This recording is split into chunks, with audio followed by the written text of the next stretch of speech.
Good morning. It's 5 o'clock now, and I'm Joan Jones with your top stories. We've got 73 degrees now, and we're going to 93 later. Some of you may be dealing with some fog this morning as well. Stick around for Stefano's forecast coming up.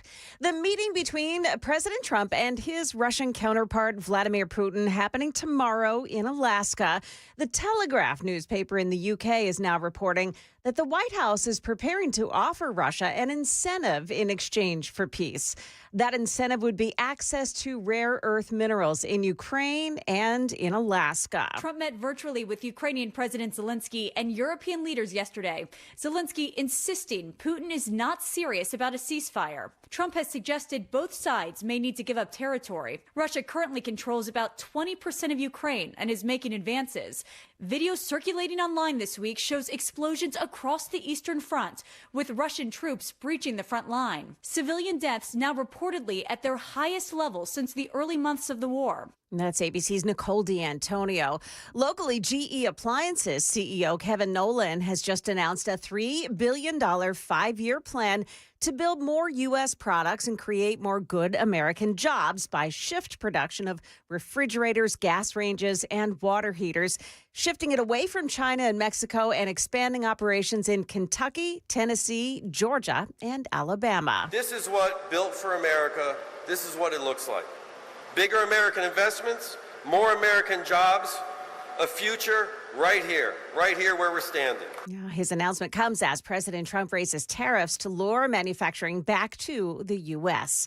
Market numbers brought to you by Beacon Capital Management, online at beaconcm.com. Stocks hovered near their record levels thanks to a worldwide rally on hopes that the U.S. Federal Reserve could lower interest rates next month. Indexes jumped in Asia and Europe following a better-than-expected U.S. inflation report. The Dow added 463 points. The Nasdaq gained 31. The S&P rose 20. Brinker International rose more than 2% after reporting stronger results for the latest quarter than what analysts expected. The company behind Chili's says it saw more customers coming to restaurants. Cryptocurrency exchange Bullish, which also owns crypto news site CoinDesk, surged in its Wall Street debut. The stock more than doubled from its $37 initial public offering price. On the losing end were grocery store chains and delivery companies like Kroger and DoorDash. They each lost more than 4% after Amazon said it would offer same-day fresh grocery deliveries in more than 1,000 towns. Michelle Franzen, ABC News. No big change on stock futures this morning. We've got the Dow futures plus 18. NASDAQ futures are up by 19. Make that they're down by 19. That would be red, Joan. And the S&P futures are minus 2 points. That is the latest news. We've got your traffic and weather ahead. I'm Joan Jones, WTN News.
Roads looking good so far this morning. I am not seeing any big delays at all. And just a reminder, the Wilson County State Fair begins today.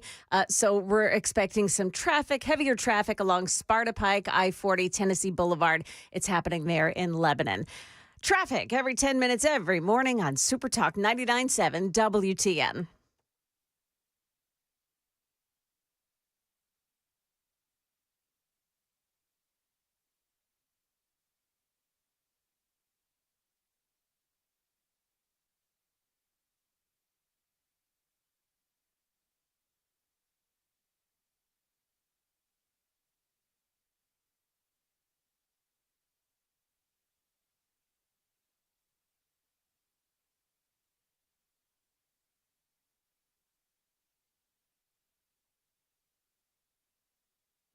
.506 on Nashville's Morning News on Super Talk 99.7 WTN. Good morning to your friends. Hope you are doing well. And, man, there is so much to talk about. Of course, Donald Trump getting ready to meet with Vladimir Putin. We have all the latest on that. Coming up at 7:35, programming alert, I'm looking forward to this. T.C. Weber, a guy who runs the blog Dad Gone Wild, he has been covering all of the hijinks and shenanigans from the Nashville School Board for quite some time, their corruption and Dr. Adrian Battle. He is going to join me at 7:35 to talk about what is going on in his mind related to the $6.5 million settlements that they have agreed to under darkness. And so we'll talk to him coming up at 7:35 again. T.C. Weber, the blog Dad Gone Wild. So speaking of going wild, I don't know if you saw what is happening in Washington, D.C. overnight. So you got all these people out there, and what are they doing? They are heckling the National Guard. That doesn't sound wise. No, it doesn't. Speaking of unwise, we're going to get to the sandwich thrower here in a little bit. You saw that, right? Oh, yeah. The sandwich thrower. Very sorry, sandwich thrower. You know what's interesting about the sandwich thrower, and I know that Chris apparently played the video yesterday, and basically, did you see it's all over. I should actually post it on my socials, but basically, the guy walks up behind one of these law enforcement officers and throws a Subway sandwich at the back of the officer, and then turns around and runs. I know. And I just want to know, like, what was his end game there? Like, was there a plan involved when the guy walks up behind a law enforcement officer and throws a $14 sandwich, hits the law enforcement officer in the back, and then runs into traffic? What a waste of $14. It really was. Like, why would you even do that? That's what I mean about, like, what was the game plan there? I don't really understand myself, but this was something that was all over the socials.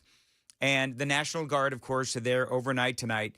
Jeanine Pirro, of course, we all know she is the U.S. Attorney for Washington, D.C., and she has addressed now the sandwich thrower, and she says that he is going to be charged with felony assault. This is what she says. As part of his effort to fight crime, he's bringing in our federal law enforcement partners like FBI, ATF, Trump. DEA, or Park Police, everybody to help the Metropolitan PD fight crime.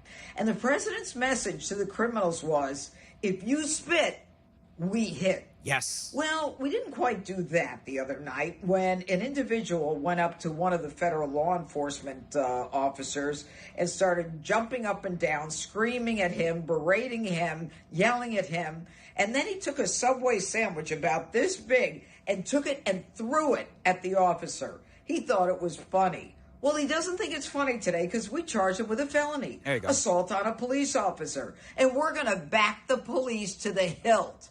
So there, stick your Subway sandwich somewhere else. So I don't know. I think that the individual has been charged with assault with a deadly weapon. Oh, Dan. Oh, Dan. So now he may be going to prison, might be getting a different kind of footlong. Oh, gosh. I thought you said you were going to start this show off on a good foot. Foot long. Long. Anyway, moving right along. Let us move along. Oh, look at that. Look at Sam. By the way, Sam and Jonah here. Hello. Good morning. So, you know what I love? There is a guy, and he is, a guy, I think he's clearly kind of like from the street, whatever. And he is on TikTok, and he is talking about all of the cops and all of the National Guard coming into the streets. He's got an opinion on this, and I love his opinion. You want to hear it? This is what he has to say. And he's basically talking to all the people who are freaking out about the National Guard in Washington, D.C., and perhaps in New York and Chicago as well. And this is what he says. So everybody tripping about Trump releasing the National Guard out there in D.C. Everybody tripping about Trump putting the military in them towns. Well, if you're not a criminal, if you're not out there in them streets doing anything you ain't got no business doing, you don't have anything to worry about. If you're not the one that's out there being notorious in those streets, if you're not the one putting tears in parents' eyes for no reason, for things, for stuff, if you're not out there terrorizing people, just wreaking havoc on the streets, you don't have anything to worry about. If you're not the problem, don't make yourself the problem. When the military hit them streets and they start grabbing people by the neck, I'm gonna be right there on my porch with a nice margarita, sitting there chilling, saying, I told you so. I mother-freaking told you so. Wow. Listen, the man speaks the truth. Yeah. He speaks the truth. And, I don't know if, you've got all of these different reactions on the streets of Washington, D.C. As I said, you have all of these folks who are just yelling at the guys. You have, again, of course, the sandwich thrower as well. But other than that, Joan, you've been covering the news. Other than this kind of crap, anything else been going on? It seems to me like the peace is being kept, and, by and large, other than, what's interesting too? I actually, somebody said this on the socials, and I don't know if it's true because I have not actually seen the videos myself, but somebody in DC said that there's an interesting thing going on. All these people, if you look at the video, and I posted this video of all these people that were booing the cops and so forth, they're all white. Yes. Did you notice that, Joan? They're all white, and all the black people are like chilling. Like that. That's what somebody said, is that it's all the sandwich thrower, I think he's a white guy, right? Looked like he was. It was hard to see in that video, but yeah, it did look like he was. Right. Based on that outfit, I'd say extremely Caucasian, a salmon shirt and khaki shorts. Come on, guy. Listen, real men can wear salmon. Men. Anyway, so yeah, I think and I don't know what that means other than seems like, there's people chilling and, everybody's just trying to, maybe they're going to wait the whole thing out. I really don't know. Trump is deciding whether or not he's going to try to do another 30 days after this one. But an interesting thing actually happened.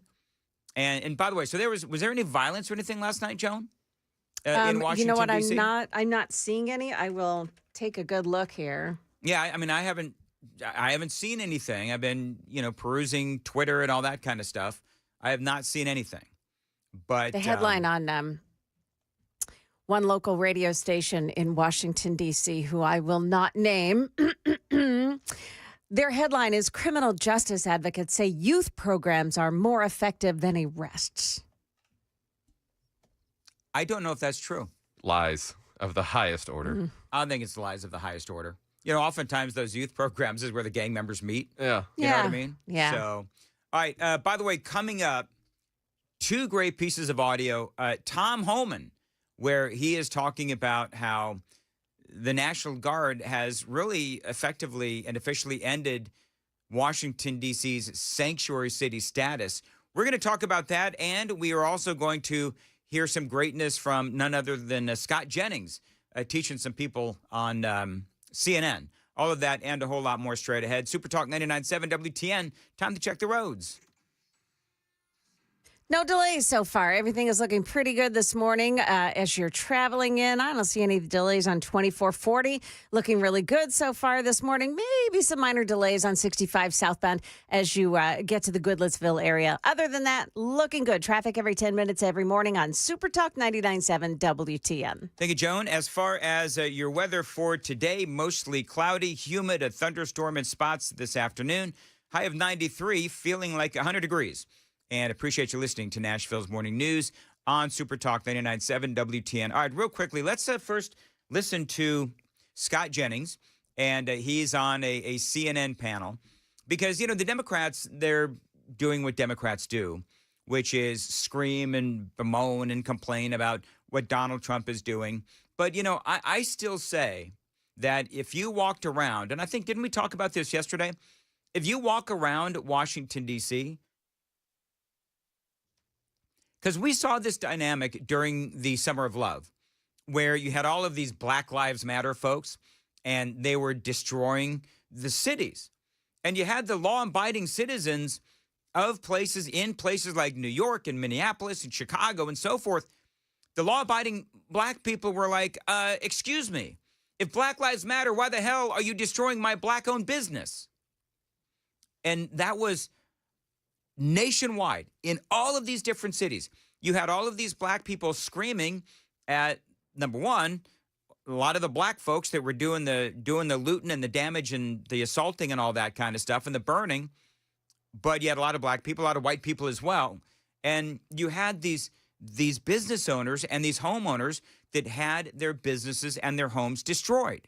And they couldn't figure out, if Black Lives Matter, what about my life and my business and my ability to support my family? Nobody seemed to care. Nobody in the media cared, at least not in the liberal media, you know, talk show hosts like yours truly and Fox News. They reported on what was happening. But I wonder if it's going to be the same thing here, where, and I just played you audio of a guy who's like, if you're not part of the problem, what are you worried about? I'm going to be chilling on my front porch drinking a margarita, right? That's what he said. So now CNN with this headline, Trump to seek long-term extensions of Washington, D.C. police takeover. And this is Scott Jennings doing battle with some of these other folks on CNN. Well, what about that idea? What about the idea that this is, even if one supports this effort, it's a Band-Aid, right? It's not like hiring 500 additional cops in D.C. And I think they do have a staffing shortage in the D.C. Police Department. They need to fix that. Yep. I don't know what's authoritarian about putting some extra eyes and ears on the street, getting criminals off the street to keep people from being murdered and carjacked. Nobody in their right mind believes Washington, D.C. is safe. And to say the president's trying to help us keep people from getting murdered and carjacked and we have to stop this authoritarian push, it's just sort of ridiculous rhetoric. These Democrats don't know what to do with themselves. Every time Donald Trump tries to do something, they reflexively feel the need to oppose it without thinking through the political implications for themselves. You think Democrats are taking the bait? Well, I think they're acting like idiots here. The city is crime-ridden. I saw a guy get murdered in Union Station in February at 4 in the afternoon. I saw the body hit the floor at the bottom of the escalator on the second floor. And so everybody who visits there, everybody who lives there knows it's a serious problem.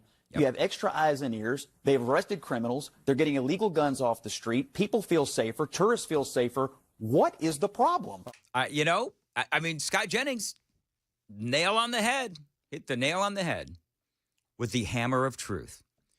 So I posted something, and I think you'll love this. I posted something on my X feed at Dan Mandis Show, and it's a complete guide to liberal slurs. Racist. Liberal, a person who wins an argument with a liberal. Bigot, a person who wins an argument with a liberal. Islamophobe, person who wins an argument with a liberal. Misogynist, a person who wins an argument with a liberal. I mean, it goes on and on. Homophobe, fascist, Nazi, Hitler, a person who wins an argument with a liberal. I mean, and isn't that true? It's very true. So, and I think that's what Scott Jennings is, part of what he is saying is that only in America with the Democrat Party would you actually see the Democrats going nuts and crazy over the president trying to stop murders, trying to stop mayhem, trying to stop robberies. That's number one. And number two, when you look at the president trying to deport all of these gang-banging illegal aliens, he's trying to do the same thing, which is keep people safe, keep the American people safe. And the Democrats, again, they simply cannot help themselves. Now, watch us on YouTube, watch us on X, watch us on 99.7 WTN.com. You cannot watch us on Facebook today. Sam, explain why. I don't have the logins for Facebook. You know, wouldn't it make sense to have these things posted somewhere? You'd think. I mean, I think they're worried that we might get on there and, spew a bunch of hate speech or something. But. Sure, because, we do that with 100,000 watts of FM radio signal. Yeah. But we can't be trusted with the Facebook password. Anyway, so this is why we can't have nice things. Yeah, right, exactly. Said the woman who broke the TV. By the way, I think we're on day 14 now of the new TV being in the engineering room and not installed. And the worst part, it's kind of like torture because to get to our studios, you have to walk past the fully glass enclosed engineering room. So you can see the television there every day when we walk in. It's just sitting there. Yep. Well, there's 2 TVs in there, and I hope we get the 60-inch screen.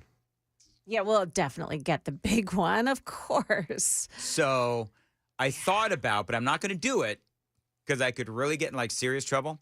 I thought about taking a picture and posting something snarky on Facebook.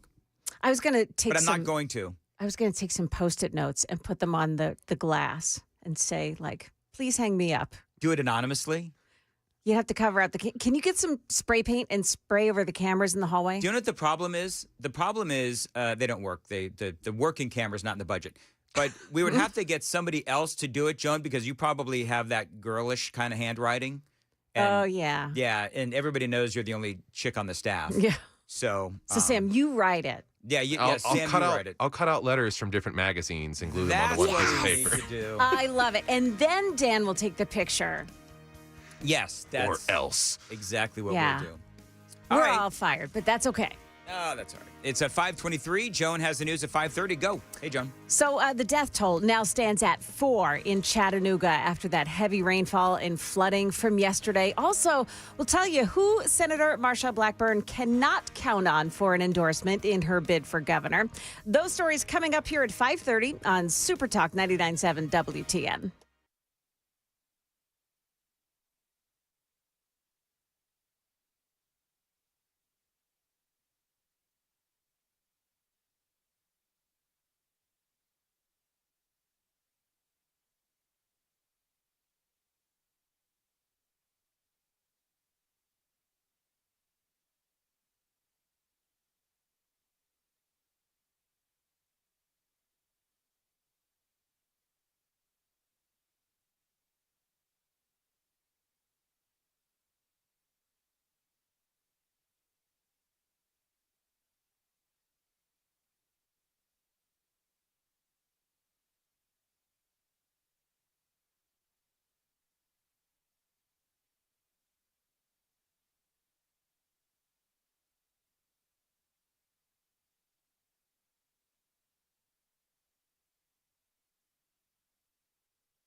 528.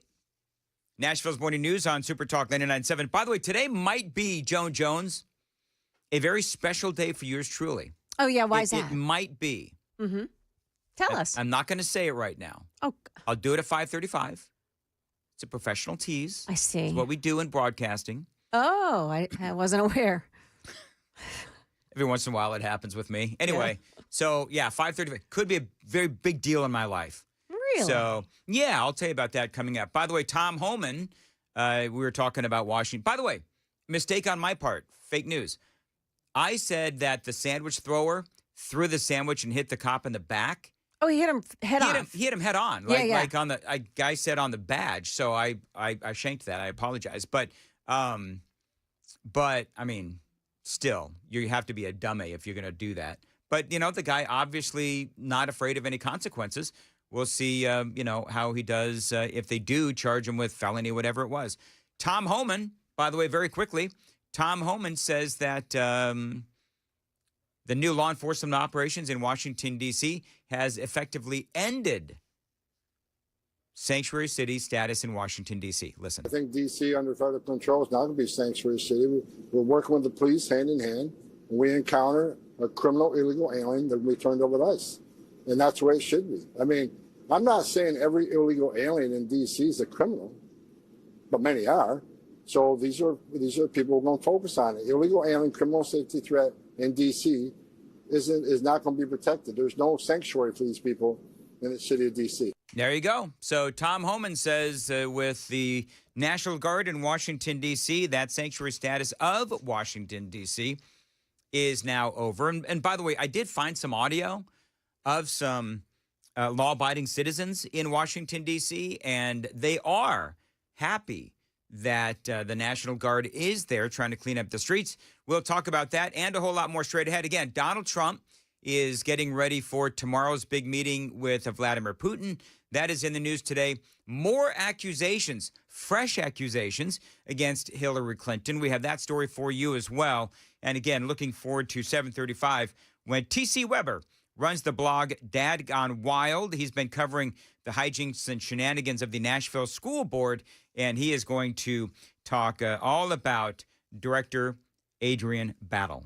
So that and a whole lot more straight ahead on WTN.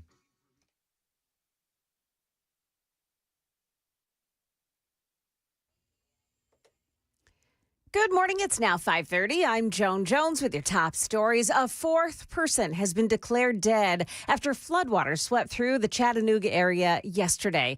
Here's Chattanooga Mayor Tim Kelly. The body was discovered downstream of East Brainerd Road, which matches the description of a man who, unfortunately, unwisely maneuvered around fire department barricades and was swept away by a stream. Now, 3 others, a mother, father, and a child, were all killed when a tree uprooted from saturated ground and fell on their car.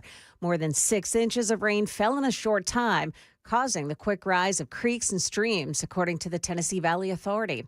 Well, today, the man accused of killing 4 of his girlfriend's family members and abandoning a baby in Lake County, he'll appear in court. He's that's Austin Drummond, charged with 4 counts of first-degree murder, aggravated kidnapping, being a felon in possession of a firearm, and possessing a firearm while carrying out a dangerous felony.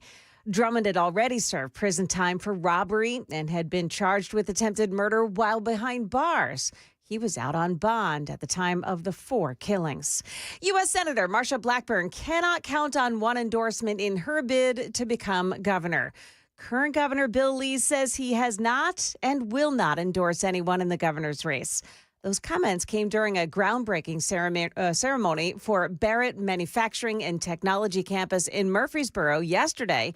Blackburn joins John Rose, Cito Pellegra as the Republican candidates, and then several Democrats have said they also are preparing a run.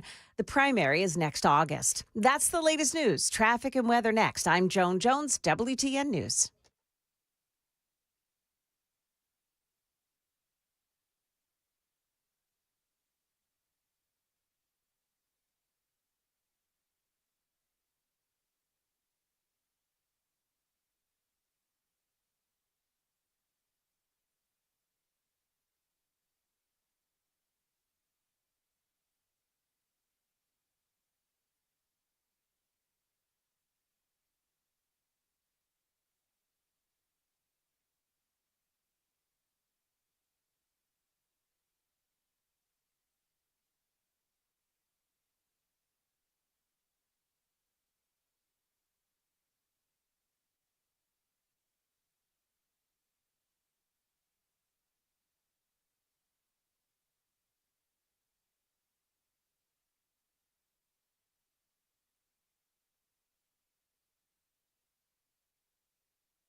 Got some fog happening this morning on the roadways. They're saying in Franklin there is a light fog just south of Nashville affecting I-65, Highway 96. So keep that in mind as you make your way in this morning. Also from the Manchester area, a little bit foggy on 24 as well. The roadways, as far as delays go, really no problems. Just a minor delay on 24 in the area of the Barclay Square areas, the Brookview Estates areas. Otherwise, looking pretty good on the road so far. Traffic every 10 minutes, every morning on Super Talk 99.7 WTN.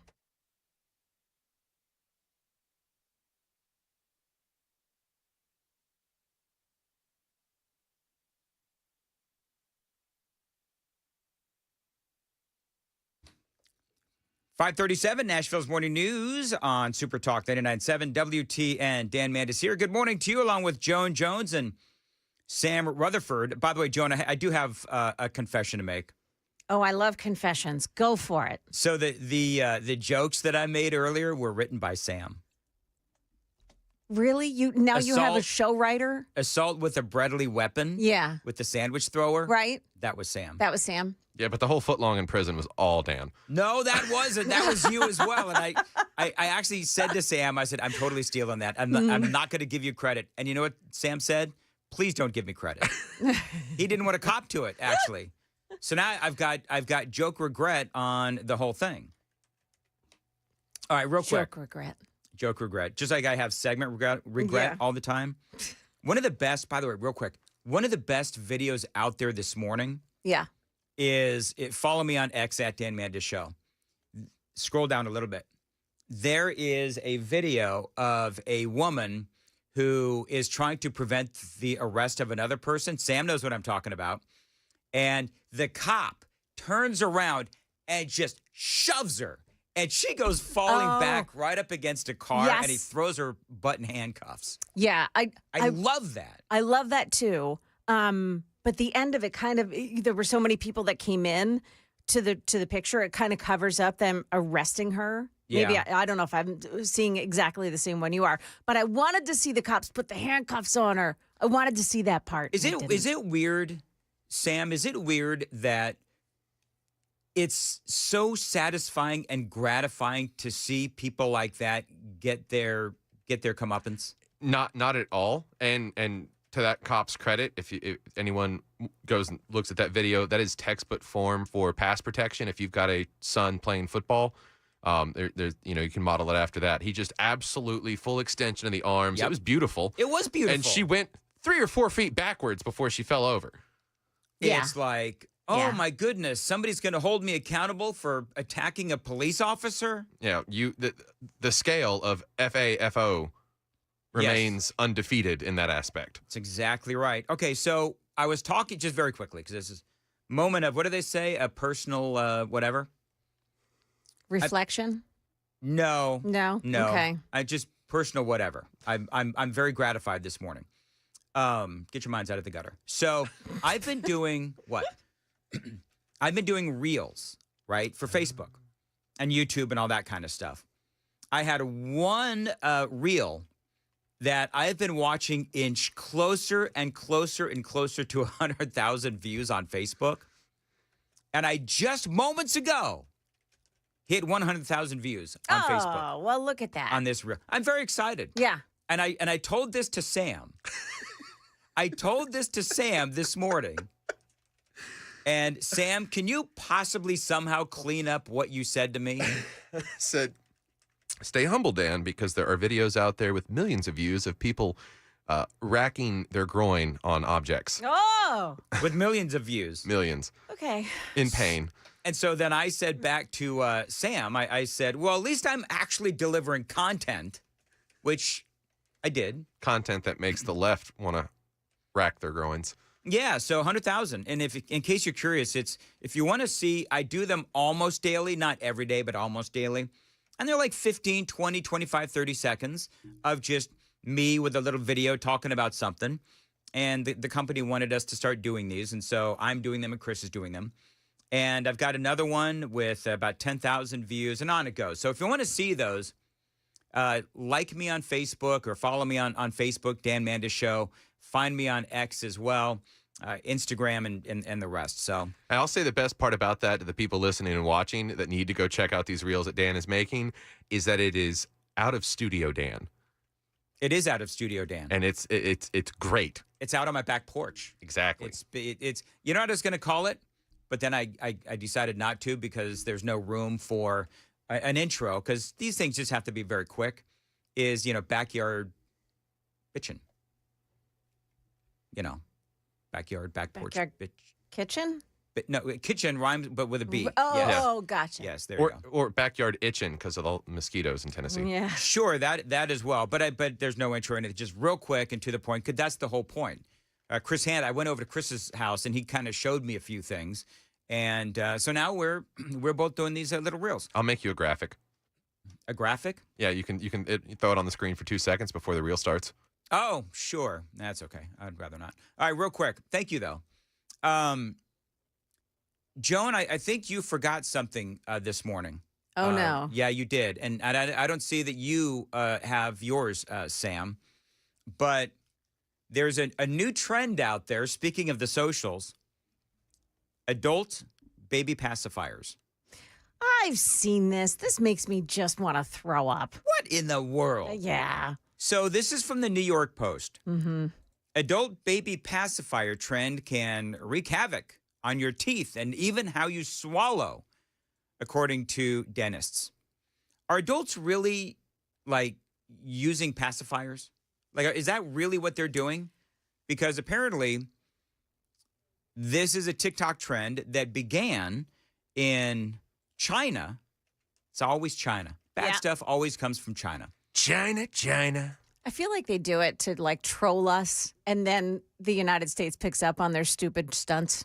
I'm with Joan because their TikTok has a bunch of math and science on it for their kids. Yeah. Exactly. Let's watch. Let's get the Americans to do this. It's like China is saying, hold my beer or whatever they drink in China, and let's get the Americans to do something stupid. The silicone soothers are being pitched as sleep aids and stress relievers, and they're flying off the shelves.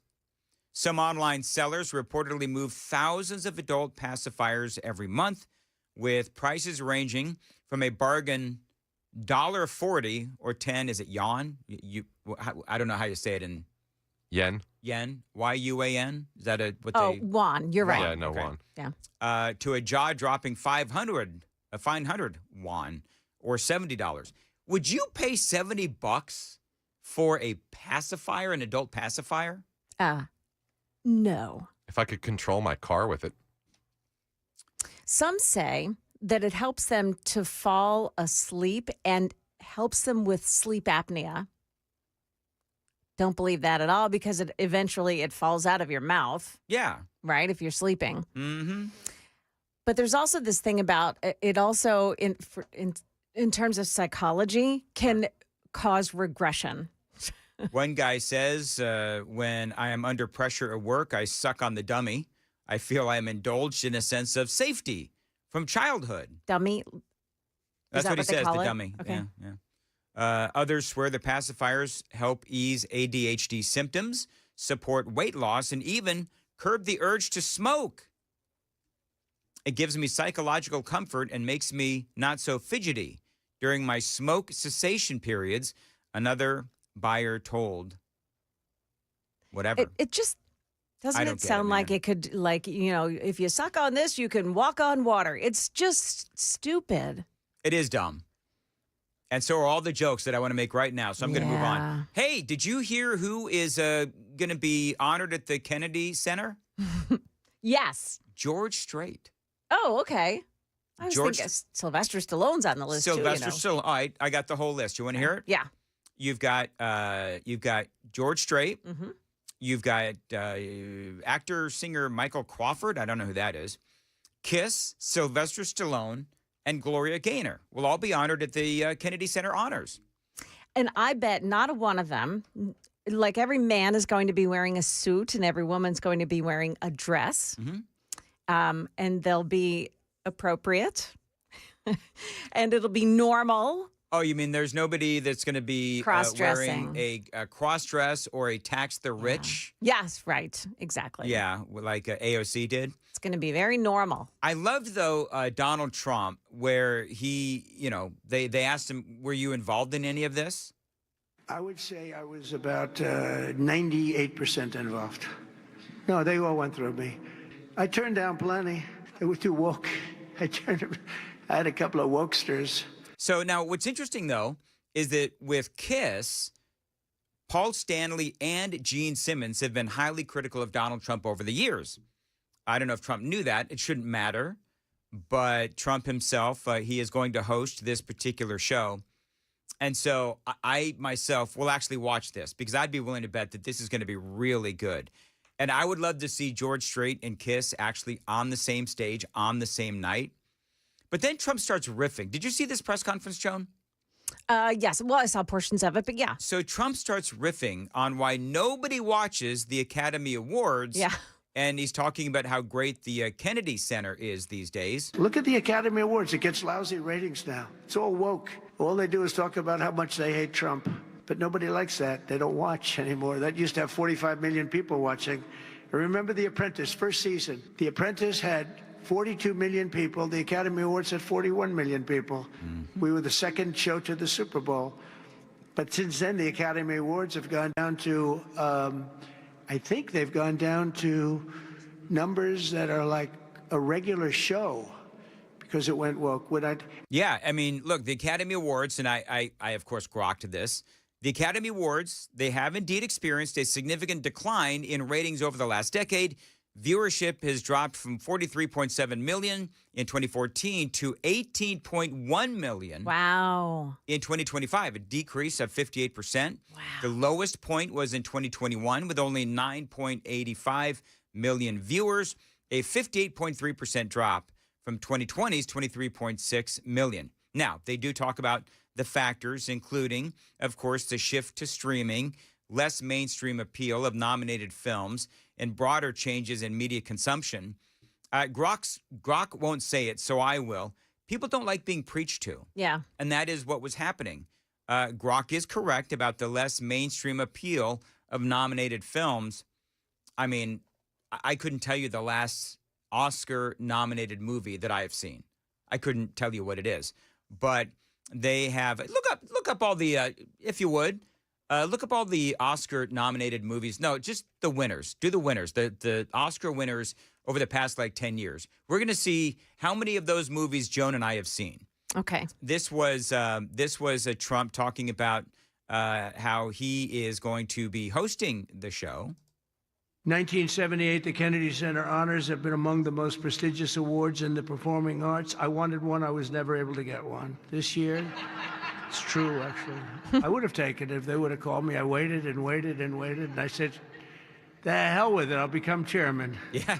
And I'll give myself an honor. Maybe I'm going to honor, next year we'll honor Trump, okay?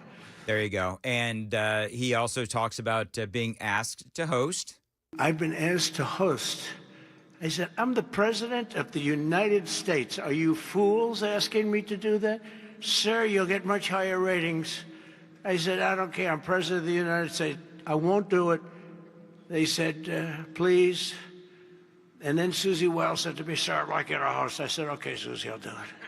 What Susie says. That's the power she's got. Yeah. What Susie says. But I just, so I have agreed to host. Do you believe what I have to do? And I didn't want to do it, okay? They're going to say, he insisted. I did not insist. But I think it will be quite successful, actually. It's been a long time. I used to host the Apprentice finales, and we did rather well with that. So I think we're going to do very well because we have some great honorees. Yeah, I mean, George Strait. I'm very excited about George Strait. I'm a big George Strait. The king, George Strait. Nice. How is this for irony, though, Joan? Yeah. So it's going to air on CBS, who just fired Stephen Colbert due to his TDS. I love that. Now, they're going to be airing it tape delayed, I guess, because the actual event takes place on December 7th. They're going to tape delay it. They've got, I think, probably football going on or whatever it is. So they might even be in playoff mode on December 7th, which is when this is going to be on. So So just, in terms of how the media is covering this, because I'm always interested in that. Here's MSNBC's headline. You ready? Yes. Trump exerts control over Kennedy Center honors, vetoes prospective wokest. What's the end of that? Oh, and this is, by the way, from the Mad Owl blog, the Wokester honorees. And the New York Times, at the Kennedy Center, Trump puts his pop culture obsession on display. Wow. Yeah, I mean, they just hate him. They just hate him. You know what they need, Joan? They need their adult pacifiers. They do. That's who this is for. You know what? We should have some adult pacifiers made, put the WTN logo on it, and send them to all the liberals in the metro. It should be red, white, and blue. Oh, we can afford right? that many. Imagine. Yeah. Not in the budget. All right, so let's talk about Nothing is. Let's talk about the movies, the Oscar winners of the last 10 years. So the Academy Award winners, this was specifically for Best Picture. Last year was Anora. I never saw it, never heard of it. Joan? Never saw it. Nope. 2023, Oppenheimer, deserving. I saw that. It was amazing. I did see that one. Yes, that was good. 2022, Everything Everywhere All at Once. That was good, but it was very confusing. It beat out Top Gun Maverick, which upset me for Best Picture. Right. Then you've got 2021 Coda, which didn't bother seeing that. Nope. There's not a single star. Oh, that's the producers. Okay, never mind. It beat out Dune, which it shouldn't have. Nomadland in 2020, which, I mean, beat out Judas and the Black Messiah, The Father. That was kind of a nothing year for movies. Parasite in 2019 beat out Ford versus Ferrari and The Irishman. Ford versus Ferrari was a great movie. If you can stomach 3.5 hours, The Irishman's amazing. Okay. The Green Book in 2028 won, beating out The Black Panther, The Black Klansman, which is hilarious. Now, The Green Book was good. But it also beat out Bohemian Rhapsody, Mm. which was the Queen biopic. Yeah. I know what that was. That's a good movie, too. Shape of Water in 2017 beat out Dunkirk, beat out Lady Bird and Get Out. Okay. Moonlight in 2016 beat out Hacksaw Ridge, which was the Andrew Garfield movie about the Christian who didn't carry a gun during World War II. I haven't seen any of these movies. Oh, Joan, and have La you La seen- Land. And La La it beat out Land. La La Land, which I did see, and I thought it was a ridiculous movie. Then in 2015, Spotlight won, beating out The Big Short, Mm-hmm. Mad Max Fury Road, The Martian, The Revenant, which The Revenant was amazing. The Martian was great. And then in 2014, Birdman, or The Unexpected Virtue of Ignorance, beat out American Sniper, The Grand Budapest Hotel, The Imitation Game, Selma, The Theory of Everything. So 90% of the winners, right, not great movies. But you know what? Obviously, they are going for, I mean, I'll just say it, more woke movies. And that's what they go for. So go back, the previous ones from that 2013, it was 12 Years a Slave. That, is that theme that, which was, by the way, a good movie. Mm-hmm. But that one and Argo was in 2012. They're very woke movies. They're very woke. They're very avant-garde. You know what I mean? Yeah. And it's like the artsy fartsies. The artsy fartsies. All right, there you go. All right, Joan, we have the news at 6 o'clock. What's coming up? We'll tell you where in Williamson County, which town wants its own police department, and news about the Riley Strain lawsuit that was filed by his family. Coming up here at 6 o'clock on Super Talk 99.7 WTN.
Good morning. It's now 6 o'clock, and I'm Joan Jones with your top stories. A little bit cloudy this morning, 73 degrees right now, heading up to 92 with some patchy fog in some spots this morning.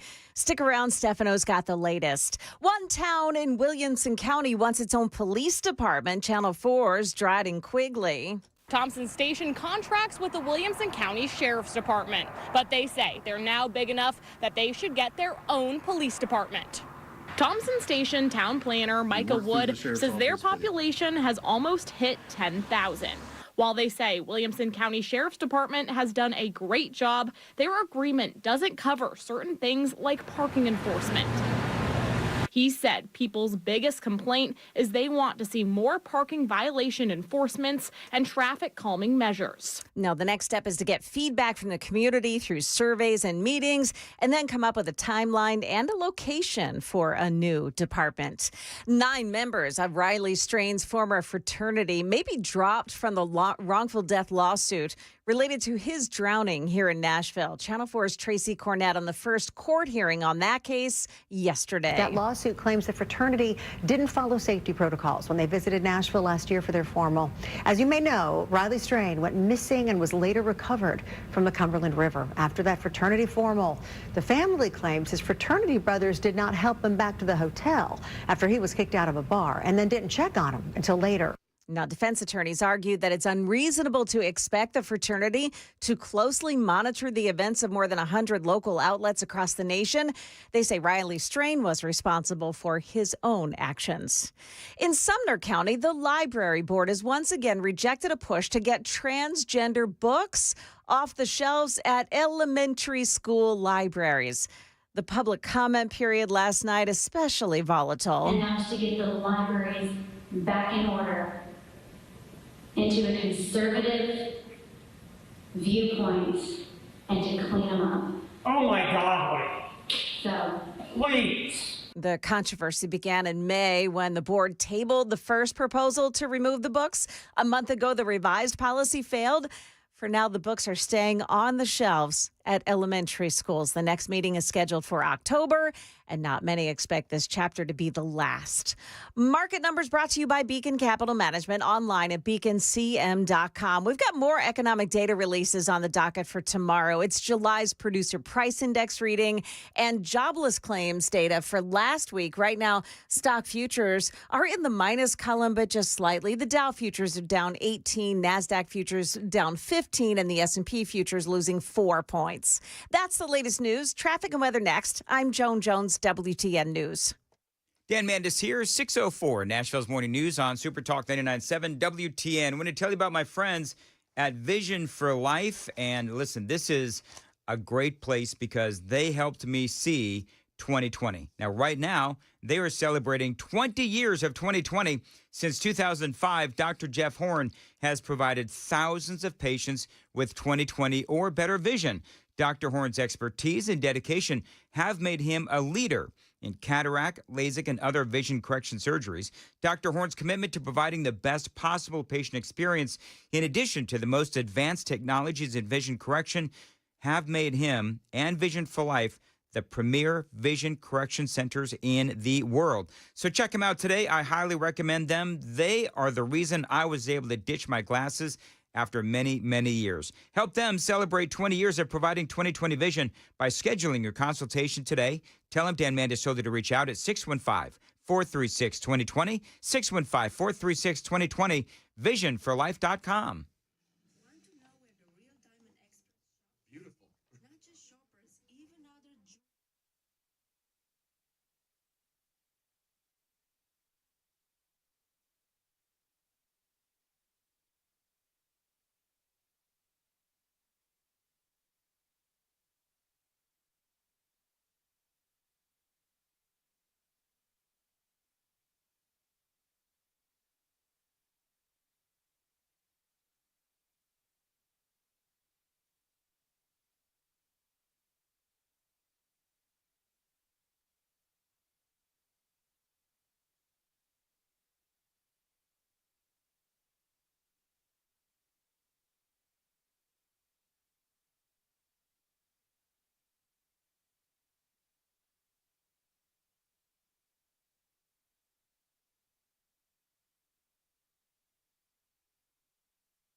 Okay, on 24 westbound, you're starting to tap the brakes in the Laverne area this morning. You've got some delays on 65 at the merge with 24, and also in that area in Talbot's Corner on 65 southbound, right at I-24. It's a crash, and it's right in the HOV lane. Things are blocked off there. Traffic every 10 minutes every morning on Super Talk 99.7 WTN.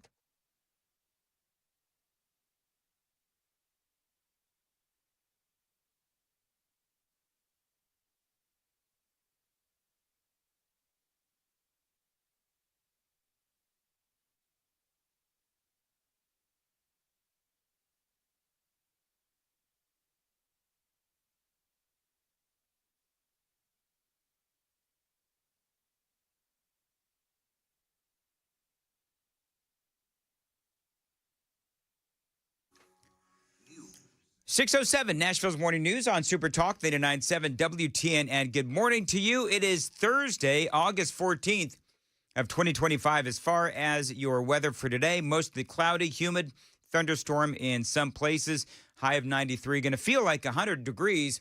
And again, appreciate you listening to Nashville's Morning News on Super Talk 99.7 WTN. I cannot wait for 7:35. Going to speak with T.C. Weber.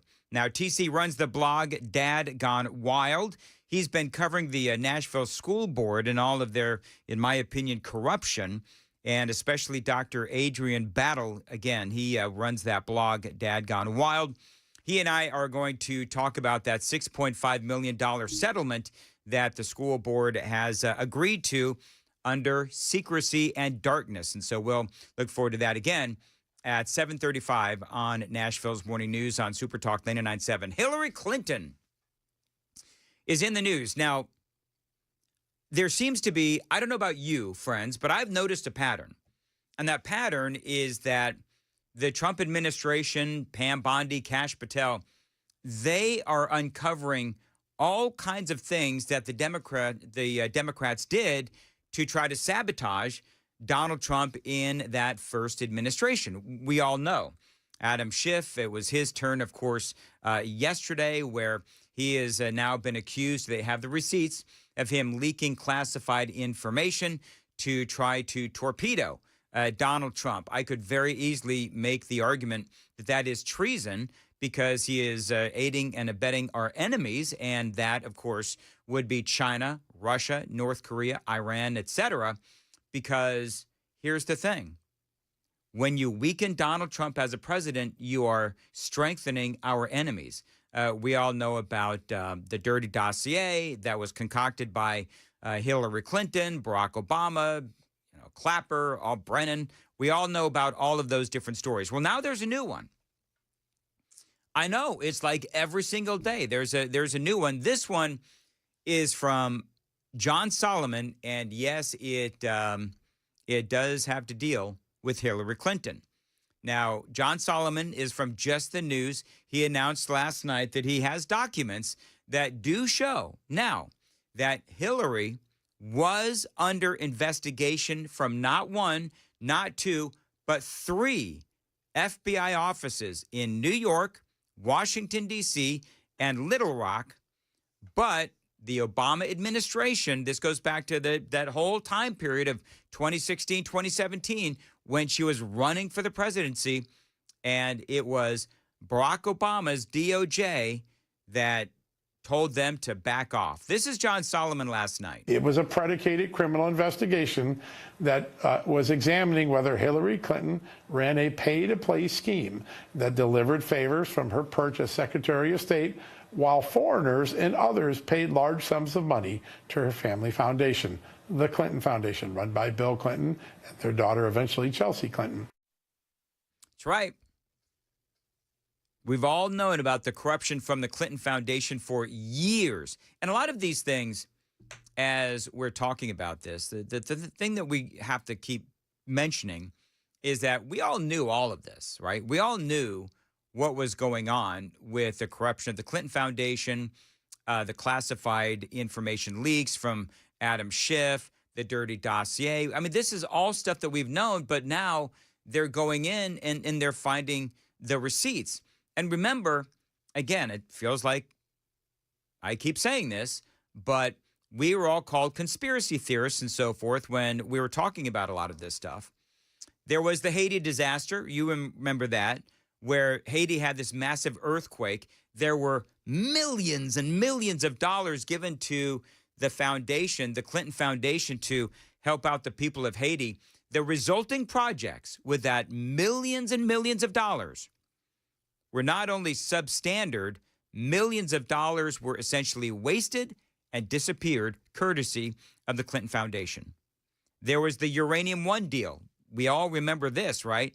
Where she, as Secretary of State, approved the sale of a Canadian company with U.S. uranium assets to Russia after, and only after, they donated $2.5 million to the foundation, and Bill got $500,000 in speaking fees.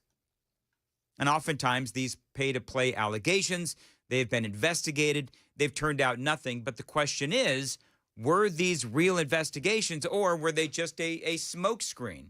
Because it is clear that the Clintons at one time, right, ran Washington, D.C., very influential, feared, sort of respected, but more feared. And that's why these investigations into pay-to-play, they've been dropped in the past because the Clintons were considered untouchable, except for Bill, of course. So you have all of these pay-to-play investigations going on as the 2016 elections was happening. And Obama stopped them every single time, or at the very least, just didn't help. Every time they tried to move the ball down the road in the shadows of the 2016 election, they got shut down. I mean, they got shut down at the highest levels of their agency. 4 different U.S. attorneys' offices under Barack Obama were asked for help by the agents. Agents need help. We need a grand juror. We need to get evidence. We want to move the case down the road. All 3 of those 4 offices told the agents, you're on your own. We will not assist you in your pursuit of criminal charges against Hillary Clinton. So think about everything. Just put all of these stories together, right? That was going on during the campaign.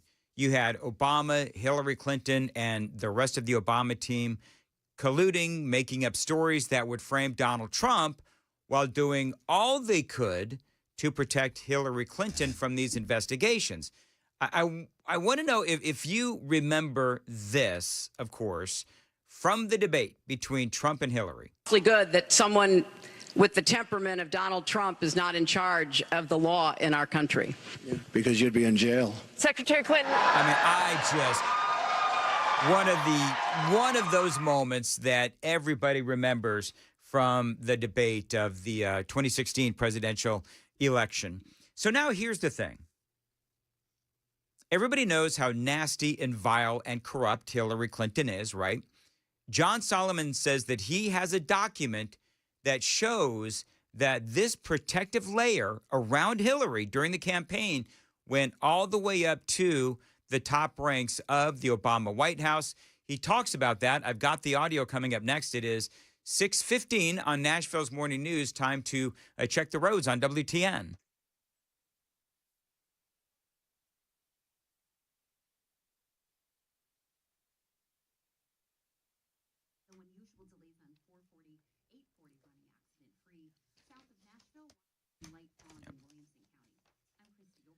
As far as your weather for today, mostly cloudy and humid, a thunderstorm in spots in the afternoon, high of 93, feeling like 100 degrees. Appreciate you listening to Nashville's Morning News, talking about Hillary Clinton and the fact that John Solomon now has the receipts. And obviously he's working with people within the Trump administration. He's probably got a direct line to, for example, Kash Patel or Dan Bongino, people within the FBI who got in there and are now, looking around, trying to find evidence of what we have all known for a long time.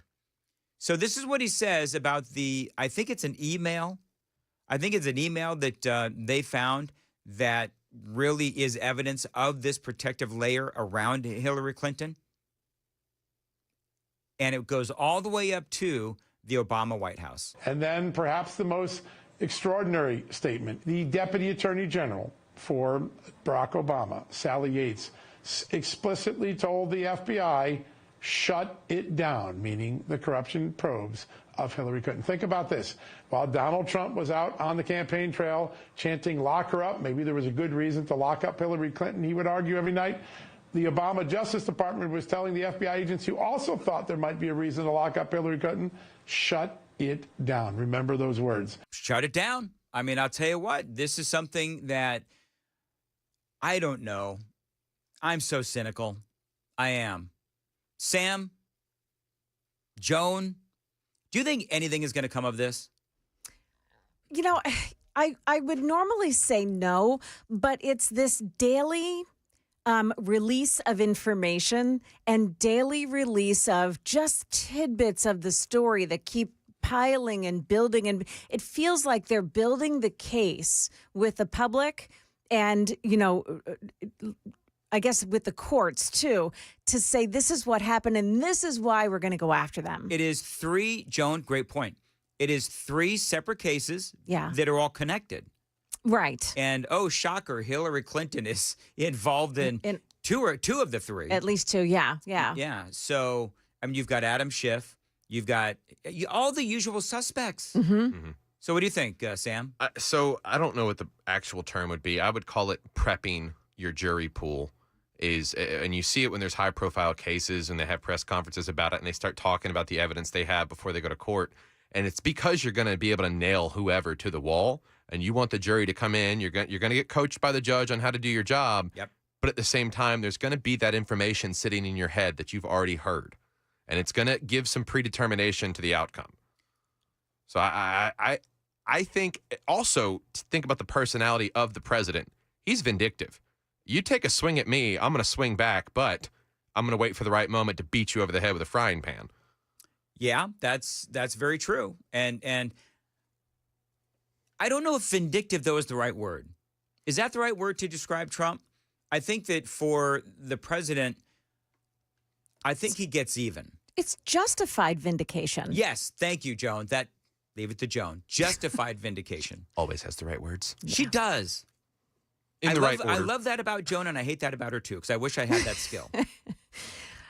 But don't you think it's justified? I mean, what they've done, what they tried to do to him, they weren't able to. What they've tried to do to him is just insane. And it's the criminal story of the century. Yep, you're right. And it's all just like all these different cases are coming out, and they're all just sort of woven together. And it's complicated, but it's not. Do you know what I mean? Yeah. Like it's complicated, but it's not. Bottom line is what Obama and Hillary and Schiff and all these people did was they tried to take down a duly elected president of the United States. That's what they tried to do. And effectively, you know, they did. I mean, with the Mueller investigation, Donald Trump in that first administration, he never was able to rise to his ultimate potential as a president because he was restrained by the Mueller investigation and by COVID in China. So he never got to do what he really wanted to do. He also, by the way, had a lot of people that were working against him within the Republican Party, Paul Ryan. Yes. So, I mean, he never reached his full potential as in that first administration. Right now, we are seeing Donald Trump, in my opinion, at his full potential. And to your point on that, it also, if convictions roll out a result of this, it will give people, hopefully who understand it, the vision that there was a direct denial of the voice of the American people by the Democrats for an extended period of time who champion that Donald Trump is a threat to democracy. No, it's you. And it has always been you. And we just want the proof of it. All right. Moving on. I want to play a game. Joan, Sam, super texters, can you name this sound?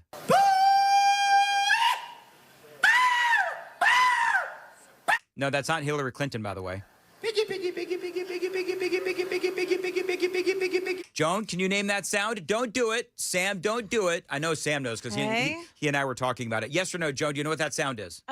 He's saying piggy, piggy, piggy. So there has to be some like, is this from a state fair? I don't know. I want to see I want to know if the super texters know what that is. Interesting. 615-737-9986.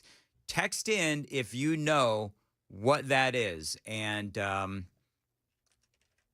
I actually did not know that they do this at the state fair that starts today in my town of Wilson County.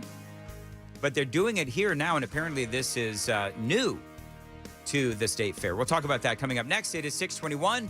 Joan has the news. Joan, what's up? Louisville is shaken by a very public murder. Also, there is another big company throwing in some extra bucks into the United States to push up its manufacturing. We'll tell you which company and where they're going next at 6:30 on Super Talk 99.7 WTN.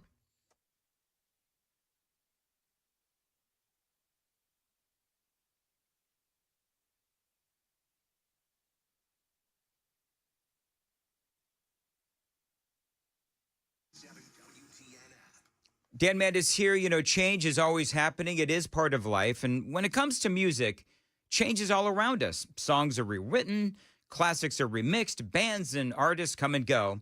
Even our taste in music changes. But no matter how things change in 5 years, there's one thing that is going to stay the same.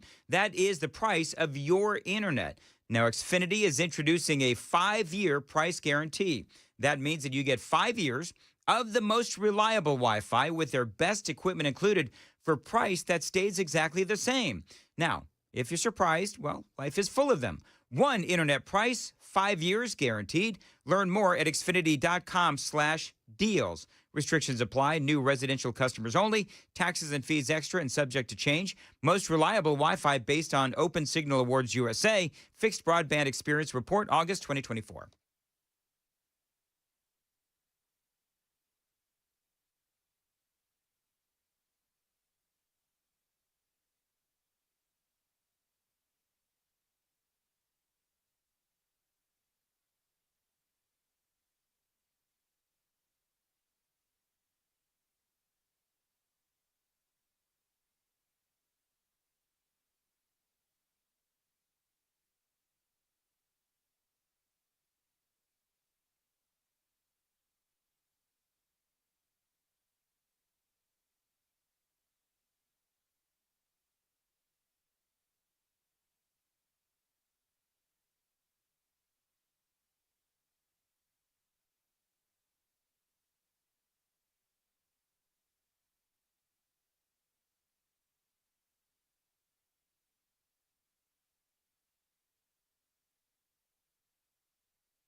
627 Nashville's Morning News on Super Talk 99.7 WTN. So I asked Joan to name this sound. Audio. And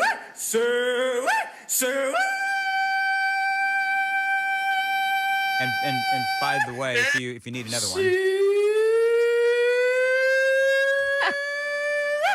Come on, pig. All right. Piggy. Come on, piggy. It's my wife calling me to the dinner table. I thought that's how they got Lizzo out on stage. Oh, nasty. Damn. Here's one more. They're now doing pig calling at the state fair. Now, apparently, I don't know. Somebody said, I read that pig calling or hog calling at the state fair. I read that it's new this year in Wilson County. I don't know, or the state fair. I don't know if that's true or not. But I mean, they always do pig calls at the state fairs. But it's the year of pork. Oh, is it the year of pork? Yeah. Okay. Wilson County. I'm reading through it. Somebody said, is that Elizabeth Warren pretending to be an Indian? No, it's they're going to do. It's Porcahontas. Porcahontas. Look at you. Oh yeah. So so the state fair is coming, and it does start today. You got the pigtail hair competition.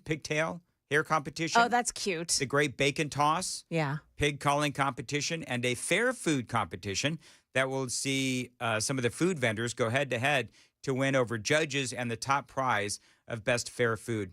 How would you like to be a judge in the fair food competition? Give me the medication required to eat all of that sodium. I don't know if I could do it. I mean, like, I can't even finish a fried, Oreo. You know what I mean? They've got fried Oreos pickles and things fried like pickles, that. Yeah. Twinkies, fried everything. You know what the best guarantee of bacon is if you can eat it? What's that? That you're not a terrorist. Oh, yeah. True. Yes. You know what? If they need, I'm going to offer this on the radio. Hey, fair food people, fair food competition people, if you need a judge, I'm not going to call myself a celebrity judge, but if you need somebody to judge that thing, call me. Send me a message on the socials. I would love to be a judge in the fair food competition and have to eat all the fried Twinkies and the Oreos and the fried Snickers and all that kind of stuff. You're going to be putting contours to work after that. Yeah. Absolutely, I would. It is 6:30 on WTN.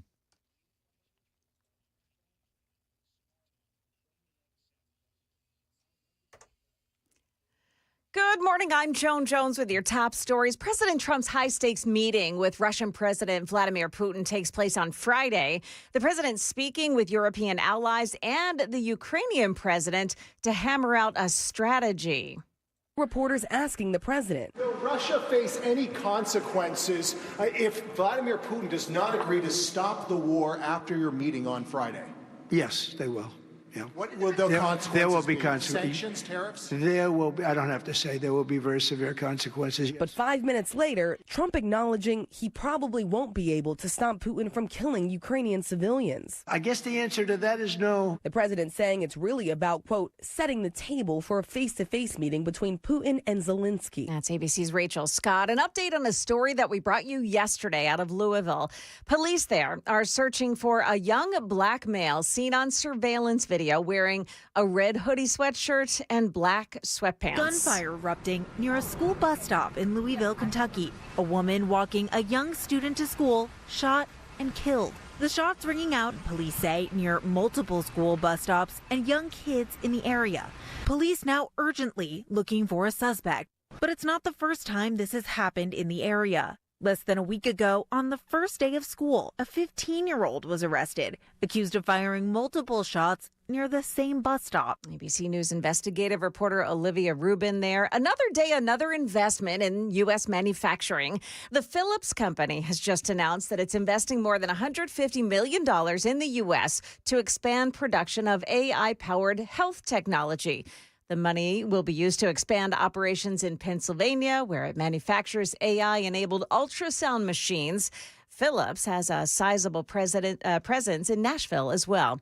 That's the latest news. We've got traffic and weather just ahead. I'm Joan Jones, WTN News. Thank you, Joan. 632, Nashville's Morning News. By the way, Joan, I don't know if you saw one of the press conferences that Trump did yesterday, where he was talking about Adam Schiff and Hillary Clinton and what he said to Pam Bondi, the Attorney General. Did you see that? I think I know what you're talking about. All right. Well, we'll go over that. And also Donald Trump and his big meeting with Vladimir Putin. That is, of course, tomorrow in Alaska. If you want to see something really funny, by the way, go to my X feed at Dan Mandis Show.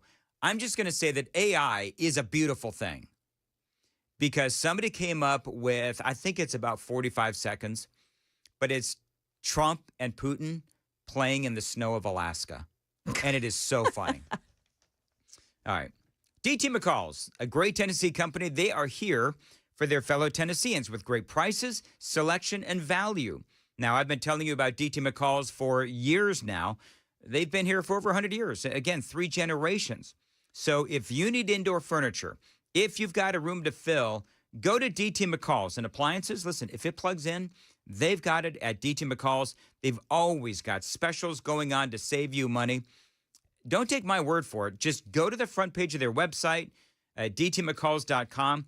They do have specials on and great prices on furniture and appliances as well. All the best brands. Check them out for yourself, dtmccalls.com. They have been at it for over 100 years.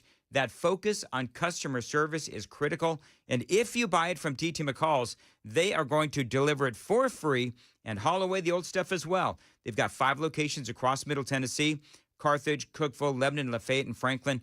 Always online. It is dtmccalls.com.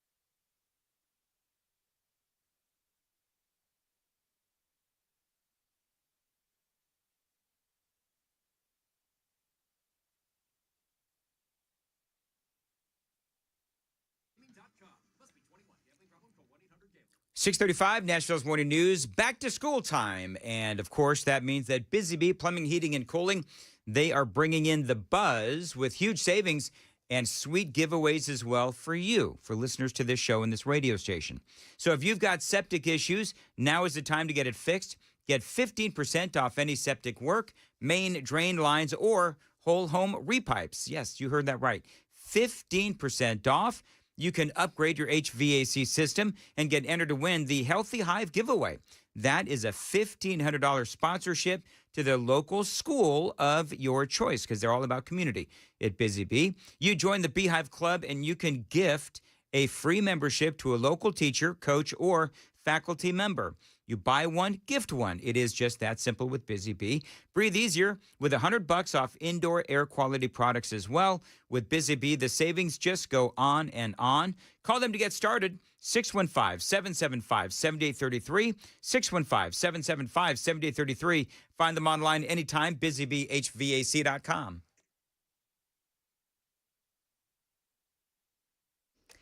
Yeah, they're still working that crash scene on 65 southbound right at the merge with 24. It's in the left shoulder now, and that lane is blocked off. We've got Murfreesboro, 24 eastbound, an accident at Joby Jackson Parkway. That's exit 84. A tow truck now on the scene there. Traffic every 10 minutes every morning on Super Talk 99.7 WTN.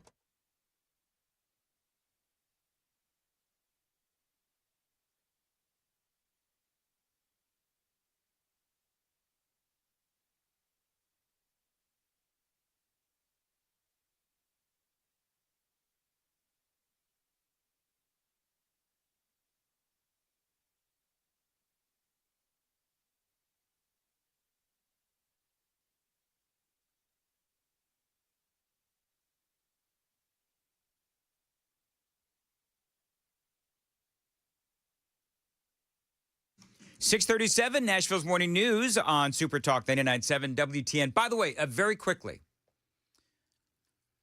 Joan, if there is big news that comes out of the Donald Trump, Vladimir Putin situation, Yes.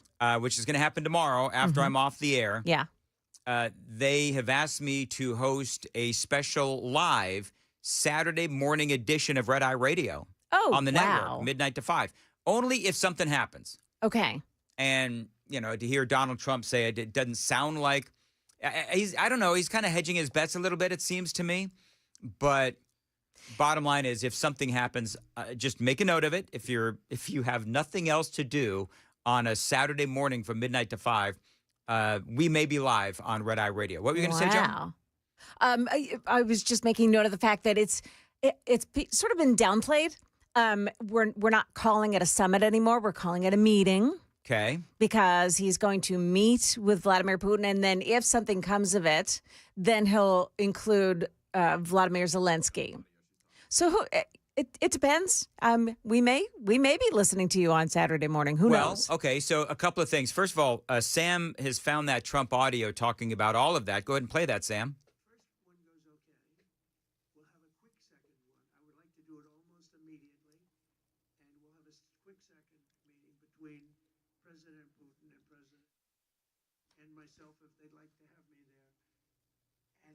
Would be a meeting where maybe it could be absolutely work. But the first meeting will not work that out. But certain great things can be gained in the first. It's going to be a very important meeting. But it's setting the table for the second meeting. So bottom line is, and this is Trump's negotiating, ploy, power, whatever you want to say. But bottom line is, he's going to meet with Vladimir Putin, and they're going to converse. By the way, did you see the European Union? They're all freaking out because Zelensky is not going to be there. Yeah. Well, yeah. There's no reason for Zelensky to be there right now. Right. But he's making himself, can I just say that Zelensky is making himself seem somewhat, what's the best way to put this? Like small time, if you will. You don't stamp your feet and cross your arms demanding to be invited to a party. I feel like he's trying to make himself the story instead of his country. Well, that's what he does. Yeah. That's what Zelensky has always done. And he wears turtlenecks to meetings where you should wear a suit. It's exactly right. Boy, that ticked off Donald Trump. But, Trump has, I need some audio. Trump has always said. Well, we're going to have a meeting with Vladimir Putin. And at the end of that meeting, probably in the first 2 minutes, I'll know exactly whether or not a deal can be made. How will you know that? Because that's what I do. I make deals. I mean, President Trump, and he says, that's what I do. I make deals. And one of the ways that you make deals is by having a meeting with Putin first, and then just see if everybody's in the same ballpark. Because here's the deal. If you get Putin and Zelensky together right away at this meeting, it could do more damage than good. Because if Zelensky, acts like the, what's the really annoying small barking dog? What is that? You would know this, Sam. What's the really annoying small barking dog? There's Chihuahuas. There's Shih Tzus. Okay. So I would say that Zelensky sometimes he can act like a Shih Tzu, right? He's loud and he's annoying. Yeah. And that's what I call them ankle biters. Ankle biters. And so I still don't believe that Zelensky has the cards. I think that Vladimir Putin does have the cards, and like it or not, Donald Trump has to deal with the big dog first, because Vladimir Putin, he's got still a lot of people that can fight, and he's got a lot of weaponry as well. I believe that he does. Vladimir Putin also has North Korea on his side, and we've talked earlier about how North Korea is supplying Russia with soldiers as well. So Trump's going to have to do what he's got to do. The European Union, they're out there crying because Zelensky is, doing his ankle biting and yipping and screaming that he's not going to be there. Well, right now there is no need. He could do more damage than good. So Trump is right. He is absolutely right to say, you know what, Zelensky, you go right on ahead and you just hold on. And if this first meeting goes well, then maybe, just maybe, you'll be invited to the second meeting. And so that's also part of the discussion. I don't know. Do you have any big predictions, Joan? Do you think any? By the way, isn't this our big YouTube question of the day? Do you think anything will happen at the meeting between Donald Trump and Vladimir Putin? I think is that what we did? That's what we did. Okay, so what are people saying on the YouTube poll for today? YouTube poll, not very optimistic. Only 42% say that something will come from the meeting with Putin on Friday. 58% say no.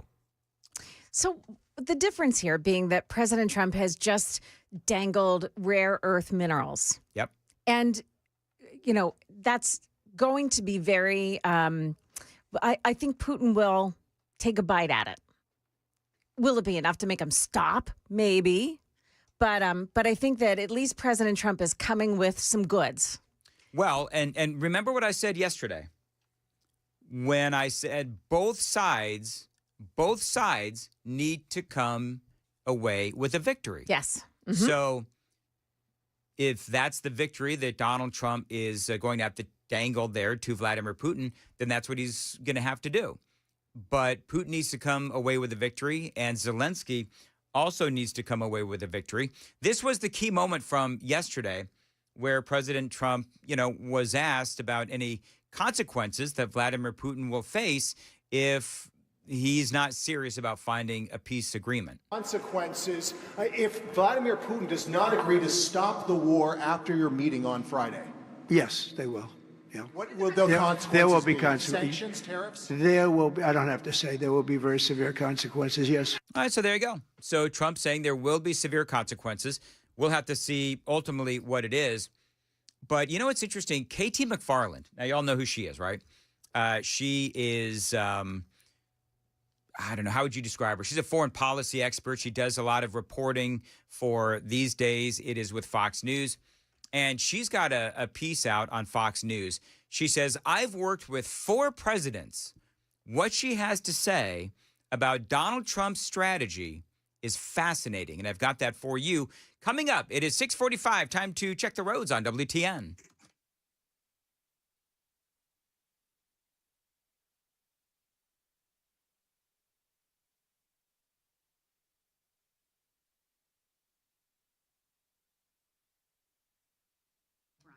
It's 6:45 on Nashville's Morning News on Super Talk 99.7 WTN. Today, mostly cloudy and humid, a thunderstorm in spots in the afternoon. High of 93, feeling like 100 degrees. Appreciate you listening to Nashville's Morning News. Sam and Joan, please remind me at 8:35, I've just had a thought about where Matt Murphy should move. Murfreesboro. Okay. He could just rename the whole town.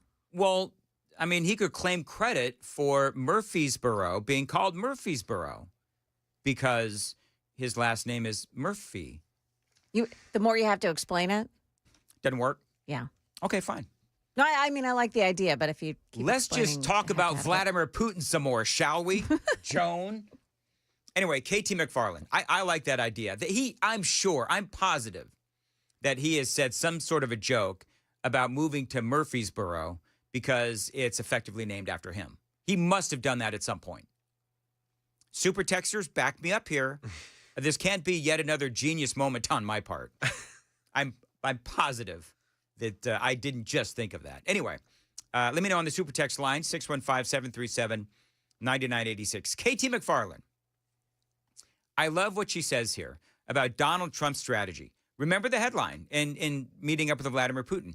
Remember the headline. I've worked with 4 presidents, she says.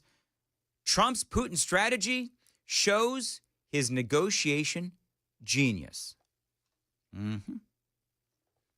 She says Washington elites of both parties are clutching their pearls at the prospect of the Trump-Putin meeting in Alaska.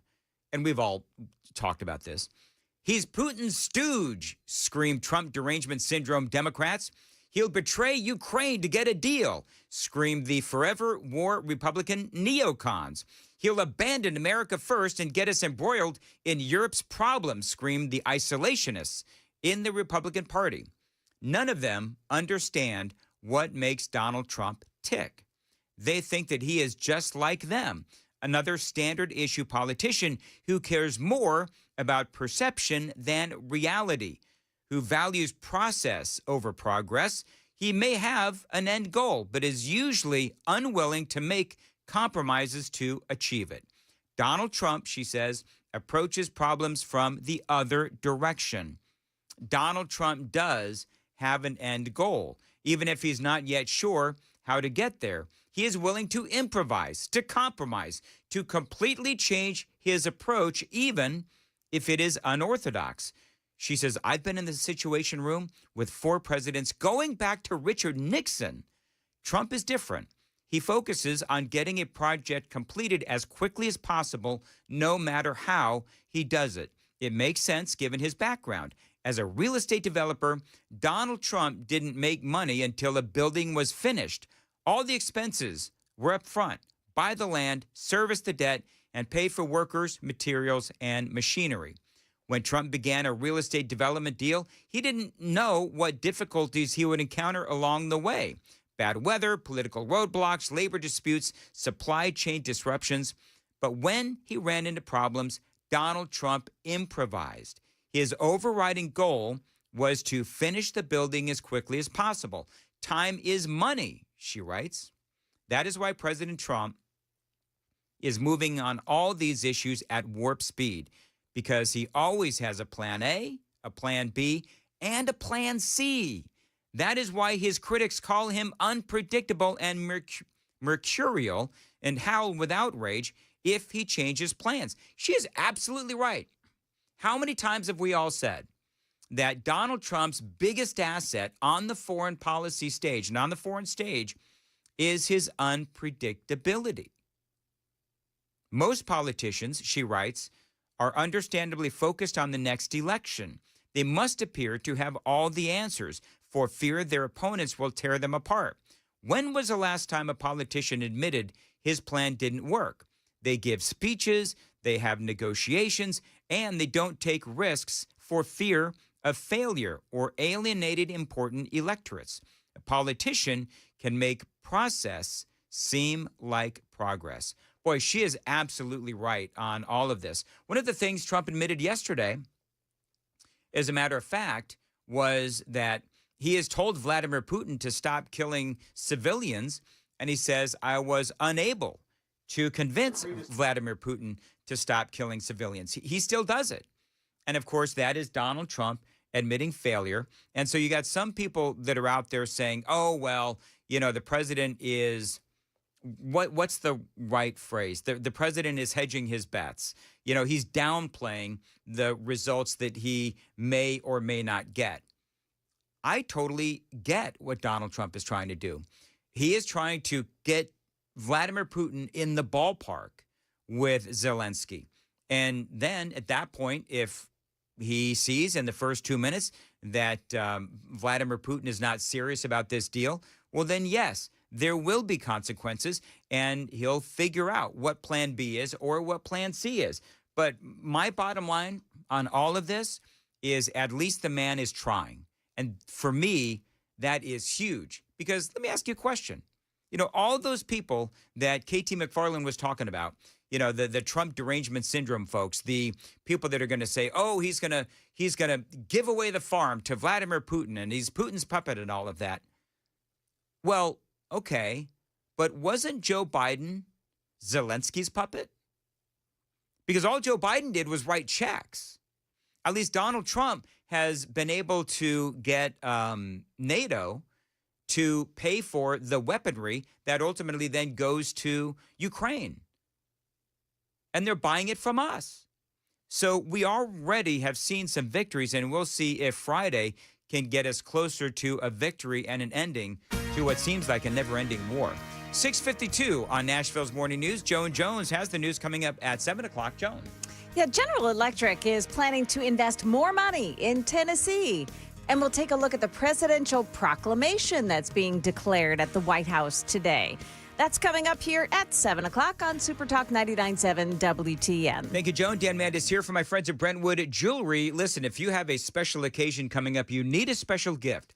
Brentwood Jewelry is your place to go for the lady in your life. They've got necklaces and bracelets and rings and earrings. For the men, money clips, cufflinks, and of course, they've got watches for everyone and every budget. Now, if you have a family heirloom, this is one of the things I really like about Brentwood Jewelry. If you have a family heirloom, maybe it is an old watch, maybe it's your grandfather's watch, whatever, and it needs repair. Maybe it's a ring that needs to be reset. Brentwood Jewelry, they can do it for you. They've got great merchandise at Brentwood Jewelry, terrific prices for every budget. This is a family-owned business. They have been in Middle Tennessee for over 50 years. Brentwood Jewelry is the official jewelry store of my house, and they are here to help you as well. 7012 Church Street East, located in the heart of Brentwood, just off Franklin Road. Exceptional style, exceptional deals every day for over 50 years. Find them online anytime, BrentwoodJewelry.com.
Dan Mandis here from my friends at Mark Spain Real Estate. Avoid the stress of listing your home on the market and sell your home fast for all cash with the guaranteed offer from Mark Spain Real Estate. Listen, I always tell people, I always sing the praises of Mark Spain Real Estate because I know that they are going to sell your home hassle-free with a strong cash offer. As a matter of fact, Mark Spain Real Estate, they sell more than 38 homes every single day, making them the most experienced real estate team in America.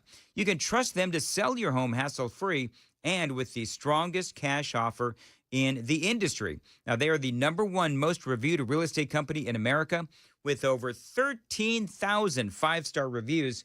You can trust my friends to sell your home fast and, yes, for maximum profit. That is all part of that guaranteed offer. So call them, tell them Dan Mandis told you to reach out, 855-299-SOLD. Find out what your guaranteed all-cash offer would be. There is no obligation. 855-299-SOLD. Find them online anytime. It is markspain.com to get that guaranteed offer on your home today. That's markspain.com and start packing.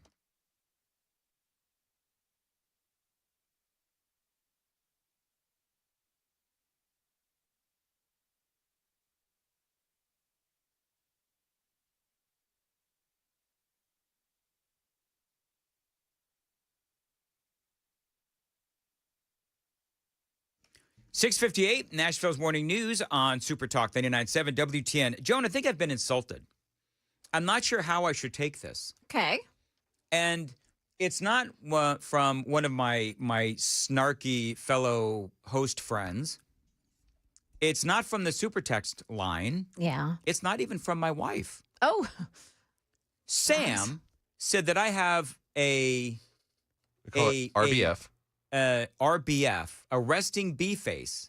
But he said that I have a resting bee face that is like more resting bee face than the usual resting bee face. Wow, I feel like, you know, here in week 3 of your quadruple secret probation, maybe you're feeling just a little too comfortable as you're now either, one, insulting the host or appropriately and accurately defining the host.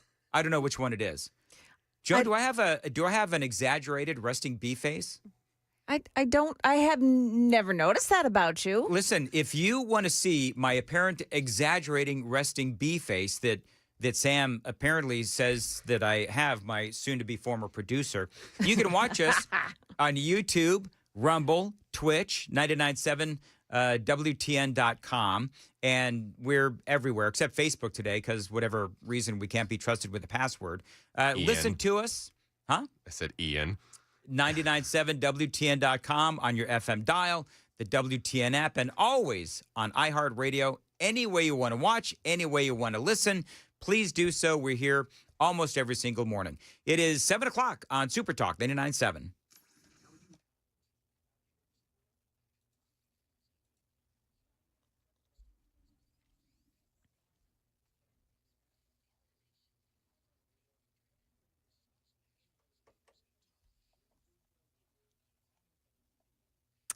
Good morning. I'm Joan Jones with your top stories, and it's mostly cloudy right now. There are some patches of fog. 73 degrees. We'll go up to 92. We've got the chance of more showers today. Stick around. Stefano's got the forecast coming up. The meeting between President Trump and his Russian counterpart, Vladimir Putin, happening tomorrow in Alaska. The Telegraph newspaper in the UK reporting that the White House is preparing to offer Russia an incentive in exchange for peace. Of course, that would be rare earth minerals. And moments ago, Russian President Vladimir Putin praised President Trump's efforts to broker an end to the Russia-Ukraine war, telling his top officials there, quote, the Trump administration is making vigorous efforts. Those are his words. Trump met virtually with Ukrainian President Zelensky and European leaders yesterday. Zelensky insisting Putin is not serious about a ceasefire. Trump has suggested both sides may need to give up territory. Russia currently controls about 20% of Ukraine and is making advances. Video circulating online this week shows explosions across the Eastern Front, with Russian troops breaching the front line. Civilian deaths now reportedly at their highest level since the early months of the war. That's ABC's Nicole D'Antonio. GE Appliances CEO Kevin Nolan just announcing a $3 billion 5-year plan to build more U.S. products and create more good American jobs by shifting production of refrigerators, gas ranges, and water heaters out of China and Mexico and expanding operations in Kentucky, Tennessee, Georgia, and Alabama. This is what Built for America, this is what it looks like. Bigger American investments, more American jobs, a future right here where we're standing. His announcement comes as President Trump raises tariffs to lure manufacturing back to the U.S. President Trump will issue a presidential proclamation today honoring the 90th anniversary of the Social Security Act. He'll also promote his administration's achievements in improving the program, including zero tax on Social Security benefits and the end of payments to people who have died, something that was exposed by Doge. Market numbers brought to you by Beacon Capital Management, online at beaconcm.com. The S&P and NASDAQ set new benchmarks Wednesday. The Standard & Poor's gaining 0.33%, the NASDAQ 0.14%. The Dow surged 463 points, ending just shy of its own record high. More Americans are taking money out of their homes. One mortgage tracking company says cash-out refinancing hit a nearly 3-year high last quarter, with the average homeowner pulling nearly $100,000 from home equity. A frosty regional summertime treat is gaining popularity in New York State, but you'll need to show an ID to get one. Boozy Moo ice cream is infused with 5% liquor, $14 for the peanut butter bomb. Jim Ryan, ABC News. Well, that sounds like breakfast. Stock futures this morning are flat. That is the latest news. Traffic and weather next. I'm Joan Jones, WTN News.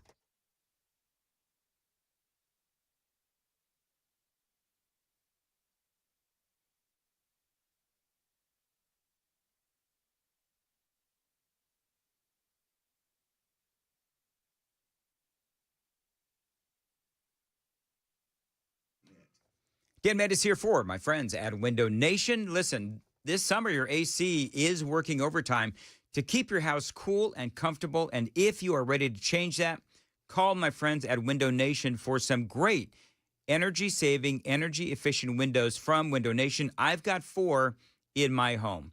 Now, you can replace your old or builder-grade windows with custom-built, high-quality windows from Window Nation. Now, they measure 3 times to ensure that your windows fit perfectly to keep your home comfortable year-round. By the way, they've got a great deal going on right now for the month of August. This month, get 50% off all window styles, put 0 money down, make 0 payments, and pay 0 interest for 2 years. That's right. You could pay nothing until 2027. Now, this is a company that has an A-plus rating from the Better Business Bureau and over 45,000 5-star reviews and a 96% customer satisfaction rating. My rating is 100% with Window Nation. Now, don't miss out on this great deal. Get 50% off all window styles, put 0 money down, make 0 payments, and pay 0 interest for 2 full years. You pay nothing until 2027. Tell them Dan told you to reach out. Schedule a fast and free estimate right now. WindowNation.com, 866-90-NATION, 866-90-NATION. That website one more time, WindowNation.com.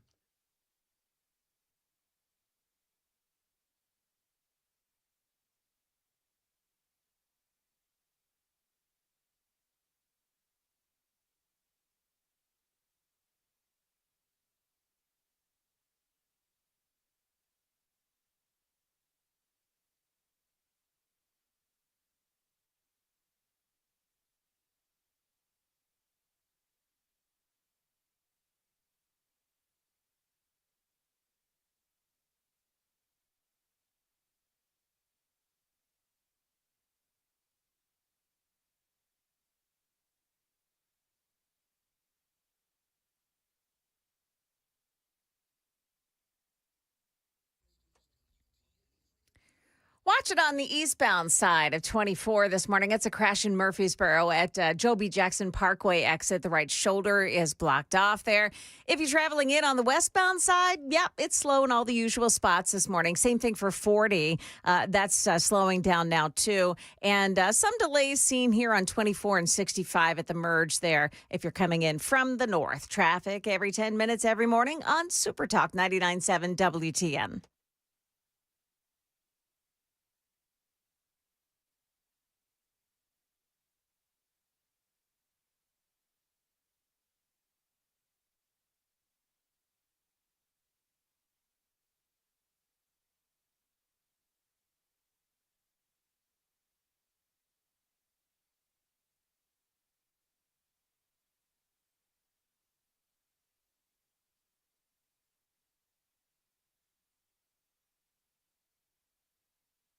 .707 Nashville's Morning News on Super Talk 99.7 WTN.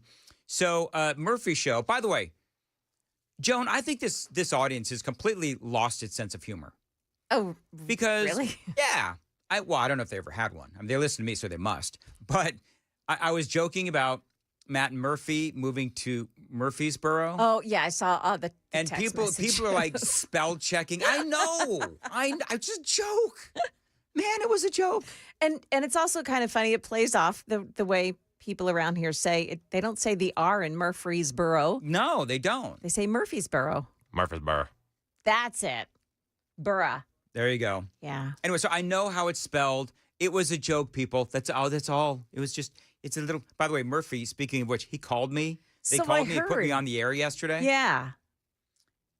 So my Zequel was like right there. Like I was right there, just almost getting ready to fall asleep. Oh. And there's the hotline ringing.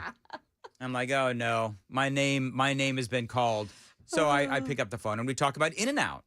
Okay. And somebody sent me a note on the text line. Did you see the story about In-N-Out on the Drudge Report? No, I haven't been to the Drudge Report in quite some time, but I don't know what the latest on In-N-Out is or why In-N-Out would be on the Drudge Report. But the big news from In-N-Out yesterday is that the palm trees now, Joan, have gone up in Lebanon. Oh. And the signage has also gone up. Uh-huh. And so now, me and Matt have a mandate, a bro date to go to In-N-Out when they open. Are you going to feed each other? Is it like that kind of a date? like a man and a wife? Yeah. The wedding Little thing? cake? No, we won't be doing that. Well, their burgers are made so well that, you could do that without the risk of them falling apart. Do we have an open date for Lebanon, by the way? Because Matt was asking me when these things are going to open. I just said soon, but I have no idea when they're going to Everybody open. expects that you know everything about this. You know that, right? Well, I don't, but I do know that they're going to be opening up soon. At least it looks like it's going to be opening up soon. Mm-hmm. I said sometime in 2026 is the best. Okay. Well, let's hope it's closer to January than it is December of 2026. True. But before Chris Han and I were talking yesterday, you need to try Pal's Sudden Service out in East Tennessee before you give your In-N-Out as the king of all burgers. Nothing will change. I don't know. My opinion that In-N-Out is the king of all burgers. And if I can eventually get my interview with the CEO of In-N-Out, Snyder, Lindsay Snyder, if she doesn't grant me an interview, I'm trying so hard to get an interview with Lindsay Snyder. If there's anybody listening that has any contact with In-N-Out, I keep sending emails, and they're not getting back to me. Dan Mandis is a real person. It is not spam. That's exactly right. Anyway, all right, so she's given interviews to a lot of people. I know. Yeah. What did I do wrong? I think she probably feels like you're a stalker. I'm not a stalker. I've only sent 75 emails. Whatever. All right. 615-737-9986. 615-737-WWTN. There is a lot of news that is going on. We were talking earlier about the big news with the state fair. That was fun. Coming up at 7:35, by the way, T.C. Weber runs the blog Dad Gone Wild, and he has been covering the Nashville school board corruption and Dr. Adrienne Battle online. And she is, of course, I would say the corruption-laden director, Adrienne Battle. And we're going to talk about that and a whole lot more. I just, the more that you dig into this, I mean, there's no other way to say it. In my opinion, the very corrupt $6.5 million lawsuit settlement that they have gone through, and no questions are being allowed and so forth. I mean, I got to ask this question, and I don't want to be that guy, but apparently I'm going to. You know, his Phil Williams, who is, a big investigative reporter in this town, and I know there's a lot of Phil Williams haters in this audience. Trust me, I get it. I really do get it. But he's spending all this time running around. I don't know if he's still doing it, Joan, because I don't really watch all that often anymore. But he was running around trying to find white supremacists in the state of Tennessee. It was like this ongoing thing with him. How about he look at what's going on with Metro Nashville School Board and the schools? Stop focusing. His new focus is on Christian nationalists. Like, what is he doing? Has he lost his ever-loving mind? Like, God forbid, should people be Christian? Yeah, I don't know and white and love their country. Oh no. Yeah. So I don't know the context of the story, but it just seems rather silly. I asked him when I had him in here for that interview. I said, "What? How do you choose the stories that you choose?" Right? And I think he said something about corruption, hypocrisy, and I forget what the other one was. But it's like, you've got everything. I would say this to Phil. You've got everything in the Metro County School Board. You've got everything. You've got corruption. You've got hypocrisy because they're screaming that they always need more money. They always need more money, yet they're spending $6.5 million to settle a bunch of lawsuits. Oh, and by the way, Adrian Battle has not had to suffer any kind of consequence. No ramifications whatsoever. And now the worry is that there's going to be more of these lawsuits coming because I figured it out. Do you know that is $1.3 million per lawsuit for the 6.5 million because there were 5? And they're all the same rap, right? They're all the same rap where people spoke up about things that they didn't like that were happening within Metro Nashville's school board in the school district, where you had her brother. You know, there was accusations that he slugged a parent and that there was some mismanagement of funds. That was one thing. And they said, is anybody going to discipline this guy? And they got fired or they got demoted. I don't know if anything happened to the brother. It doesn't sound like anything did happen to the brother, who is a basketball coach within Metro. So you have that. You have the fact that you had teachers that were teaching some very controversial woke DEI kind of lessons. And if you stood up against that, if you spoke against that, then guess what happens? You got demoted or you got fired. It goes on and on. And as talking to somebody, I'm not going to say who it is, but I was talking to somebody who knows a lot about schools and stuff. And I said, how is this woman so powerful? Who does she have? What does she have on who is what I've been saying. What does she have on who? Because she does these things and the scores at Metro are crap. Everybody knows that. And so how is she never disciplined? How is she so powerful? Because to me, what is happening in the school district, in the school board, the Metro County School Board, what is happening there is the personification of corruption, the personification of what I would say are Democrats these days in these big cities where there's a lot of corruption. You have somebody who, like Dr. Adrian Battle, who is now, I mean, she has been settling these 5 lawsuits. They settled these 5 lawsuits, no questions asked and no ramifications or consequences for her. How did she become so powerful? How did she become so untouchable is what I want to know. Where the school board has literally, and I want you to think about this, and T.C. Weber will join us in a little bit, but where the school board will actually put itself in financial harm's way by settling these lawsuits. And and remember what I said yesterday about this, where I said, well, they don't want the truth to come out about Dr. Adrian Battle. That's why they settled the lawsuits. They don't want the truth to come out as to how heavy-handed she may be, or some of the things that she has said, some of the things that she has threatened. And so you settle these lawsuits to make the problem go away. Well, for the Metro School Board, the problem is, number one, Dr. Adrian Battle, and number two, the things that she has been accused of. They don't want that stuff to come to light. Well, now, if there is a trail of wreckage from her so-called leadership at Metro schools, there's going to be more of these people to come out and more of taxpayer dollars coming out of the budget for Metro schools, when the reality is that those kids are not going to get the benefit of those dollars. They're going to be going towards more lawsuits.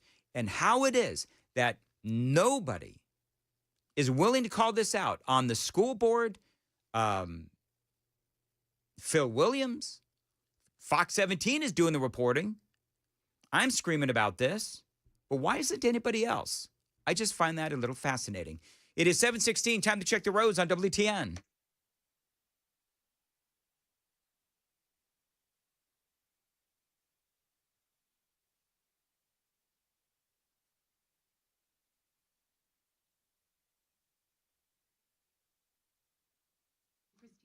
All right, 7:17 now on WTN. As far as your weather goes, mostly cloudy, humid, a thunderstorm in spots in the afternoon. High of 93, feeling like 100 degrees. Appreciate you listening to Nashville's Morning News. Now, Sam, you know something about these kinds of things, apparently. So what you have some insight as to why it was so high. So 1.3 million per person is kind of on the ridiculous end of high. Yeah. These suits typically average somewhere between a few $100,000 and rarely break that seven-figure threshold. It's got to be the strength of evidence and the emotional distress factors that typically force a settlement of this size. So, MNPS gets off without having to tell the whole story or any at all at this point. And the teachers, as I said the other day, I'm not going to fault anyone for taking that settlement. That's life-changing money. Yeah. You factor in fees and everything, you're still walking away with about $1 million per person. So there's clearly things that they don't want to come to light. Yeah. And for example, a company a couple years ago settled a lawsuit with a woman who was fired with retaliation. It wasn't education, but it was a sexual harassment deal. They settled for $450,000. So to double that and multiply it by 5 is insane. So what are they trying to hide? What are they trying to keep under wraps? And why are they trying to protect Adrian Battle? It reminds me that John Maffei over at Fox 17 trying to get the questions and they were just ignoring him. It reminds me of the other day we had the D.C. police chief and the mayor steps right up and gets in her way when she doesn't know what the chain of command means. You see Freddie O'Connell right behind Dr. Adrian Battle. I think it's because if they terminated her, well, now we're going against our values of promoting women in the workplace and all that stuff. Exactly. Well, I had fun with this soundbite yesterday. Why had there been no consequences for Dr. Adrian Battle? And, obviously you know the story by now. The district settling the lawsuit, $6.5 million in total. Fox 17 has been covering this. Metro School's $6.5 million settlement has some community members scratching their heads on why would the school settle if the director of schools, Dr. Adrian Battle, had done nothing wrong. Right. I mean, the lawyer, what is his name? Is it Wally? Yeah, Wally Dietz.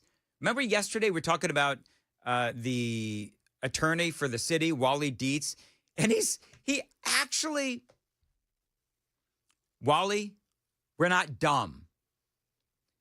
You don't settle for that kind of money if she did nothing wrong.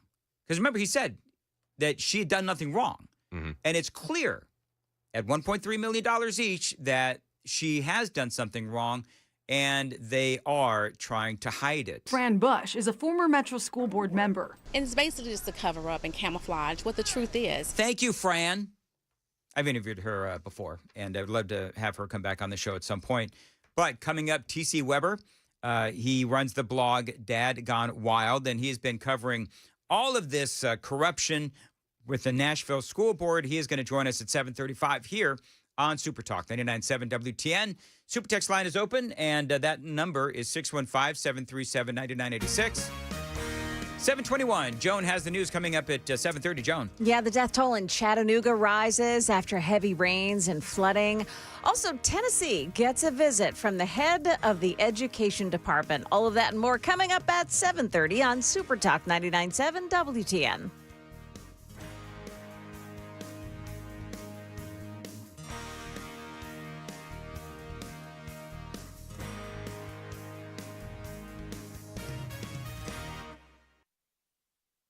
Dan Mendes here, 7:21. Zentex, your bathroom really is one of the biggest selling points when it comes to getting your home sold, and Zentex can help you with a huge upgrade and a special price and offer just for my listeners. Now, you can upgrade your bathtub into a walk-in shower with grab bars and a bench seat from Zentex. Now, this can help the older folks in your life, and a bathtub redesign can make your bathroom look spectacular. Now, your work is going to be done in a day or less. And yes, they do have that great offer for my listeners. You mentioned WTN, you're going to get a free Kohler toilet and get $999 off your bathroom project, or enjoy no interest for 2 full years, whatever works best for you. Find them online. This is a family-owned and operated company. They've been going at it for 25 years, and they were the 2022 winner of the Better Business Bureau Torch Awards for Ethics. Zintex, Zintex.com. That is Zintex.com.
724, Nashville's Morning News on Super Talk 99.7. Dan Mandis here. I want to tell you about my friends at Stoltz Co.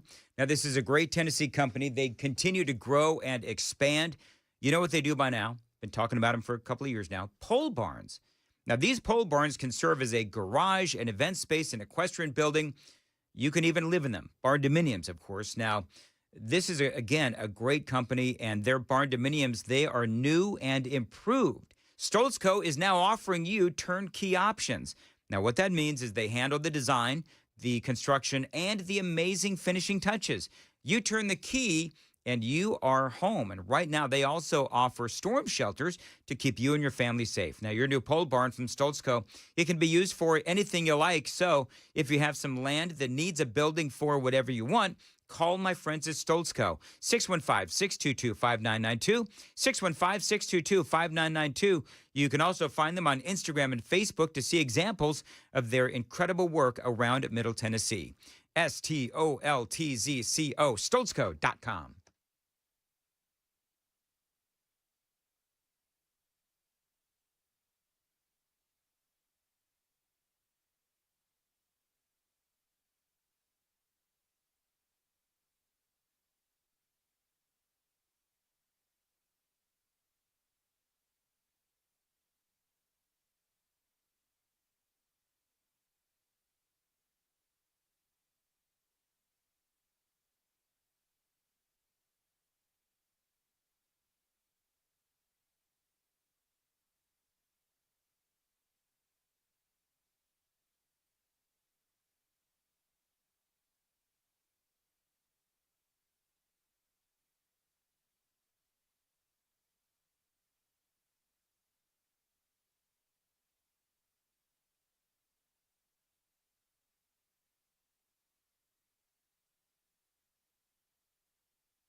727, Nashville's Morning News on Super Talk 99.7 WTN.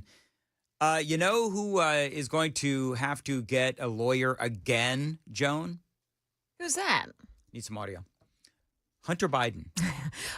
Did you see Yes. this story? Yes, I did. I hope she gets him. Melania is going after Hunter Biden. Apparently, this was I don't know, part of an interview or something, but this is Hunter Biden talking about Melania being involved in this whole Epstein business. Listen. Epstein introduced Melania to Trump.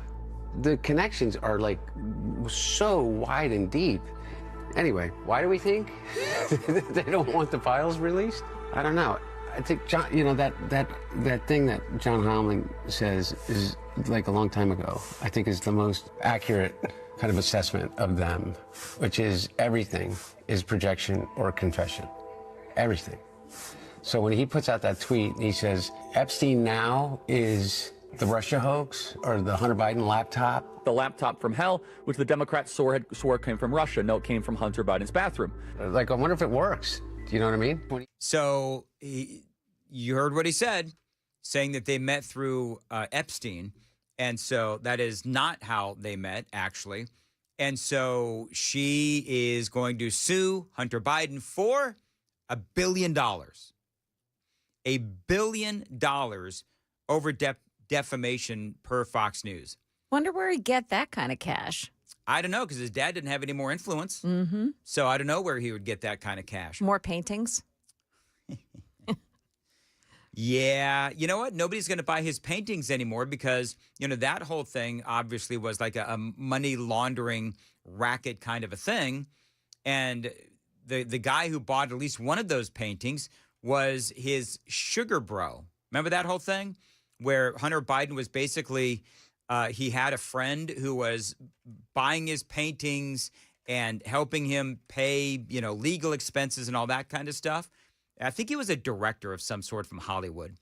And so, but I don't think Hunter's got the help that he used to have now because, again, there is no influence for him to peddle.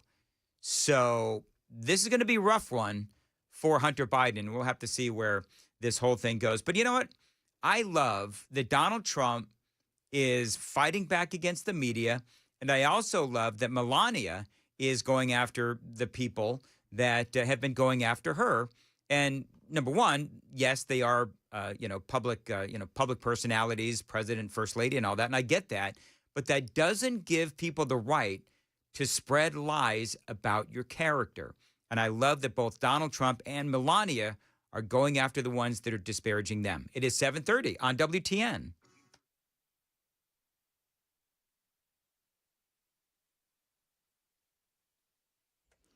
Good morning. I'm Joan Jones with your top stories. A fourth person has been declared dead after floodwaters swept through the Chattanooga area yesterday. Here's Chattanooga Mayor Tim Kelly. The body was discovered downstream of East Brainerd Road, which matches the description of a man who, unfortunately, unwisely maneuvered around fire department barricades and was swept away by a stream. 3 others, a mother, a father, and a child, were all killed when a tree uprooted from saturated ground and fell in their car.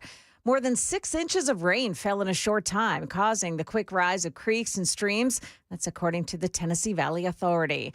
Secretary of the Department of Education, Linda McMahon, visiting Knoxville yesterday on her nationwide tour. She took questions about how funding cuts could affect schools around the volunteer states. People were just a little antsy, and concerned about what was going to happen with those federal funds and were we still going to use that money for what it's designated for. And she definitely assured us that those funds are not going anywhere. McMahon is preparing states for the end of the Department of Education as President Trump has ordered control of education back to the states. An upstate New York man has been arrested and charged with cyber stalking the widow of slain United Healthcare CEO Brian Thompson. That suspect, Shane Daly, left Paulette Thompson profanity-laced voicemails starting in the hours after Brian Thompson was gunned down. They included threats to the couple's children. If convicted, Daly faces a maximum of 5 years in prison and a fine of up to $250,000. That is the latest news. We've got your traffic and weather ahead. I'm Joan Jones, WTN News. Thank you, Joan. 7:32, Nashville's Morning News on WTN. Dan Mandis here. Listen, if you're a business owner and you've got concrete floors that need a little love, my friends at Specialty Coatings, they can help you. They specialize in concrete floor coatings and polished concrete. They've been doing it for 30 years. Now, you've probably walked on some of their incredible concrete floor coatings. They've done work in all the major sports stadiums, the arenas, the convention centers as well. You know, just last year, Specialty Coatings in Nashville, they installed over 1 million square feet of coatings for businesses across Middle Tennessee. Now, those buildings include manufacturing, warehouses, airplane hangars, retail, and a whole lot more, and they can help your business as well. Remember what I've always said, that if your customers walk in and your floors, they need a lot of love, they don't look very good, that is a reflection on your business. So invest in your business and call my friends at Specialty Coatings. No matter how bad your floor looks, they can fix it. And each project is customized to your business, your building, and your needs. Call them, tell them Dan told you to reach out, 615-591-9491, 615-591-9491. You can email them, sales@specialtycoat.com. And that website, you can check out all kinds of examples of their fantastic work on their website, specialtycoat.com.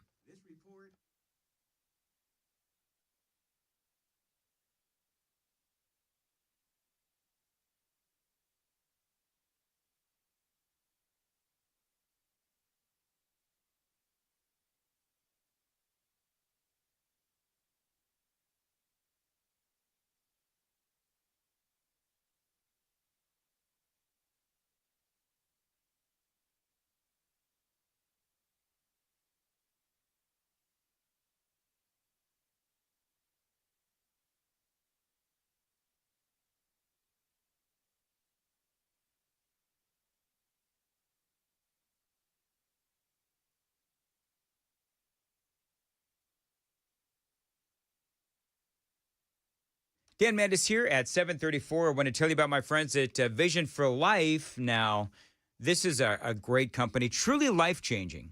They changed my life. They can change your life as well with vision correction surgery.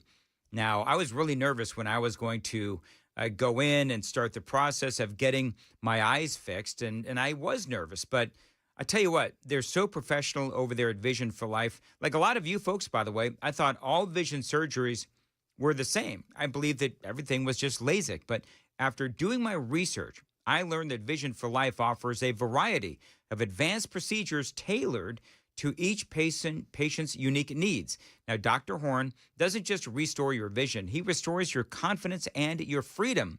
Freedom from glasses, contacts, and yes, those pesky struggles like driving at night or reading small print. So call them. If you're thinking about vision correction, you've got to call my buddies at Vision for Life, because they can indeed help you. Dr. Horn at Vision for Life. That phone number is 615-436-2020, 615-436-2020, visionforlife.com.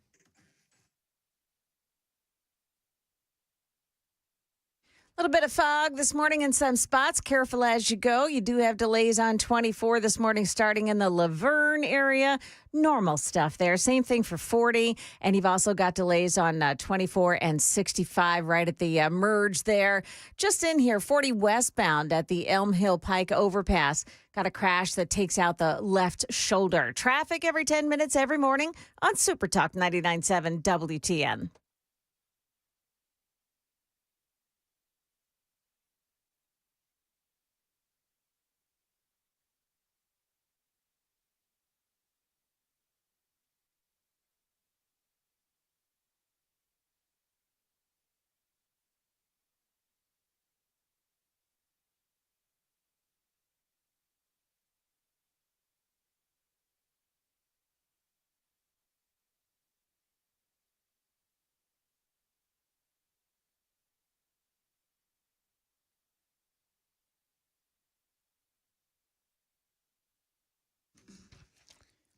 .36, Nashville's Morning News on Super Talk 99.7 WTN. Appreciate you being here. And TC Weber is joining us. And TC, you run the blog Dad Gone Wild. And in that blog, you have been basically tracking, it seems to me, like the corruption that has been going on in Nashville schools. And the school board, you, my friend, go all the way back to Sean Joseph, like 10 years ago that I was talking about him. Yes, I go even back a little further than that, about a year or two to his predecessor and all that kind of clamor over in East Nashville and all. So, yeah, I've had a front row seat for all of it for probably the last little over 10 to 12 years. All right, so the blog is called, again, Dad Gone Wild. And correct. Why have you decided to focus on Nashville schools? Do your kids go there? I've got 2 kids in Nashville school, and my wife is also a teacher. And so back about 13, 14 years, I got an up-close look at what it all looked like, and I realized how little teachers could actually say or impact the system. And so I said, well, I'm not connected with it. I'm going to go ahead and write some stuff. I'm going to go ahead and get this information out there so parents can understand what the story behind the story is. All right, so let's talk about the story behind the story. Right now, we're talking about Adrienne Battle. She is in the news. I just regaled the audience yet again with my complaining about the lawsuits totaling $6.5 million, at $1.3 million each. And so my question is this, Dr. Adrienne Battle, what does she have on who? How is it possible that she can cost the district $6.5 million in lawsuits and not get fired, no consequences, no repercussions whatsoever? Yeah, it's completely baffling that the board allows this to go on. But if you look at the school board over the last 7 to 10 years, they have taken the position and then not done the work. You know, they've argued that they've had one employee, and that's the director of schools, but then they turn around and fail to administer to that one employee, to oversee the work of that one employee. And I think part of it goes back to is with Sean Joseph, they decided that it was better to get along than actually do the job. So they feel that they're being successful if they're putting out a united front with no dissension. Because if you're around in 2016 and 2015, the board fights were interesting. There was a lot of dissension going on. You know, in the time of Fran Bush, Fran tried to speak up. These days, if you watch a board meeting, nobody speaks out of turn. Everybody toes the company line, and I think what we've lost is any oversight in what taxpayer money is and the actions of the school director or the director of schools. What is, I don't know if you know this, what is the history of Dr. Battle? I mean, was she a teacher? Was she always like an administrator? I mean, she is a terror to work for. Her history is a very important part of this story and one that gets downplayed. You know, Dr. Battle was a student at Metro. She also taught in Metro. She was a principal over in Antioch, you know, just a little over a decade ago. And then she was a community superintendent. And the roots of this lawsuit all take place when she was a community superintendent. If you'll remember, Sean Joseph divided up the district into 4 quadrants, and those were led by community superintendents. Dr. Battle was a superintendent at that time, along with 3 other individuals, and from all reports, their relationship was not always copacetic. So what happened is she was out on administrative leave, on maternity leave, and she was at a basketball game where her brother was coaching. Her brother got into an altercation with a parent who followed him into the locker room where he was struck by Carlton Battle. Adrienne Battle's brother, yes. Dr. Battle interjected it into it and told the principals that this was to stay between them, this was not to go any further, and proceeded to try to tamper down and protect her brother. Now remember, she's not even working for the district at this time because she's on maternity leave. Mm-hmm. The other community superintendent gets word of it the next day and loses her mind because that's her direct report. That report should come directly to her. And it didn't. And there was a larger argument between the 4 of them, more dissension between the 4 of them. And at one point, Dr. Battle was told by then Deputy Superintendent Cito Narcisse to stand down. James Bailey also went on and testified that her brother should have been suspended. He wasn't. Mm-hmm. He wasn't fired. He wasn't suspended. And in fact, he still works for the district. He just happens to work in a different capacity for a nonprofit that is funded by the district. He was at Antioch during that. Really? Oh, yeah. Oh, isn't that convenient? Okay. Yes. And in deposition, Dr. Battle is on record defending the actions of her brother striking the parent.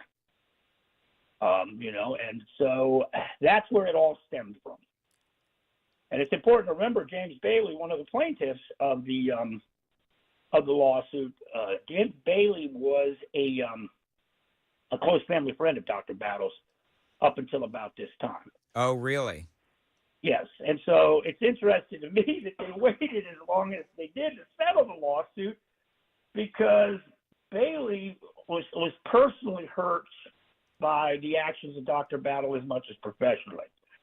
And he had been vowing to people that when he hit the stand, that he had it all to say, and he was just going to throw it out there regardless of whether to help the case or not. So what do the teachers think about, you said your wife is a teacher. What do the teachers overall think about the Metro School Board and these lawsuits? I think the teachers, for the most part, and I got to make sure I make it clear, there's a clear separation of church and state between my wife and I when it comes to Metro schools, just for practical reasons, as well as, I just don't want to play on that at home. Right. But in talking to teachers and the notes I'm getting, the teachers are mad because the teachers have had to fight for every bit of a raise they've gotten. Teachers are constantly under scrutiny and constantly being accountability.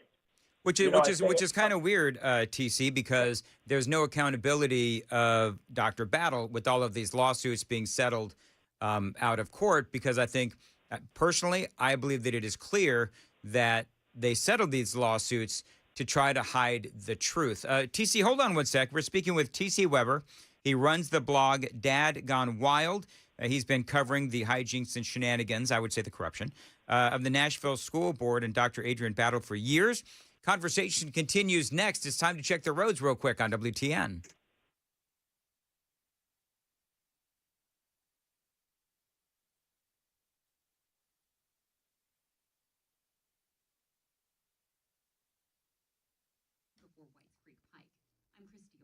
As far as weather goes, mostly cloudy, humid, a thunderstorm in spots this afternoon. High of 93, feeling like 100. Appreciate you listening to Super Talk 99.7 WTN. So TC, let me ask you this. I mean, do you agree with me, or am I over my skis on this whole thing where, they settled these lawsuits because they didn't want some of these allegations to come to light, or maybe further light?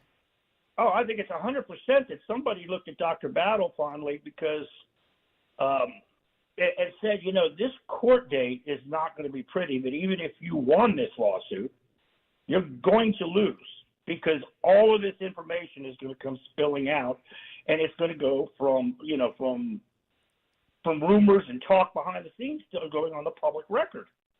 And it would have severely damaged. One thing that I think is interesting, too, that doesn't get enough coverage in all this, Dan, is that 5 to 6 months ago, the board gave Dr. Battle a substantial raise through a new contract. Are you kidding me? Yes, she got a new contract. Okay, now hold on, TC, hold on. I got to make sure. They knew that these lawsuits had been filed. Yeah. Yet they gave her a substantial raise, and I just heard you say a new contract? Right. Her new contract still had 2 years on it, and they gave her a brand new contract, extended the contract out, and put a raise so it's almost as high as, it's just under $400,000 now. Okay, it's about a $7 raise. Let me ask this. I'm face palming now, just so you know. Who does she ultimately report to? Like, is it the school board? Is it Bill Lee? Who does she report to? Ultimately, she's supposed to report to the taxpayers. There is no clear cut who she officially reports to, because you remember Metro is set up, the school district is set up as a separate entity, and they did that way back when Nashville incorporated. Is the school board is a separate entity from the city, and all the city can do is fund it. They can't even tell them what to use the money for. And it was purposely designed that there would be no influence from either Metro Council or the mayor on the school district itself. So ultimately, she's not responsible to anybody but the taxpayer. Well, that's insanity. So who fires her? Who hires and fires her? Who agreed to give her the 6 month the new contract and the raise? The school board. Well, it sounds like she runs roughshod over the school board, though. It sounds like she runs them. She does, and I used to watch every meeting. I think for the last year and a half, I don't even watch board meetings anymore because there's never any question of her actions. There's never any question of things that are being done in the school. It's all a celebration and a move forward. I don't this is mind blowing to me. Oh, this I is think it's absolutely mind blowing that she is so are you saying that she is unfireable? Is that basically what you're saying?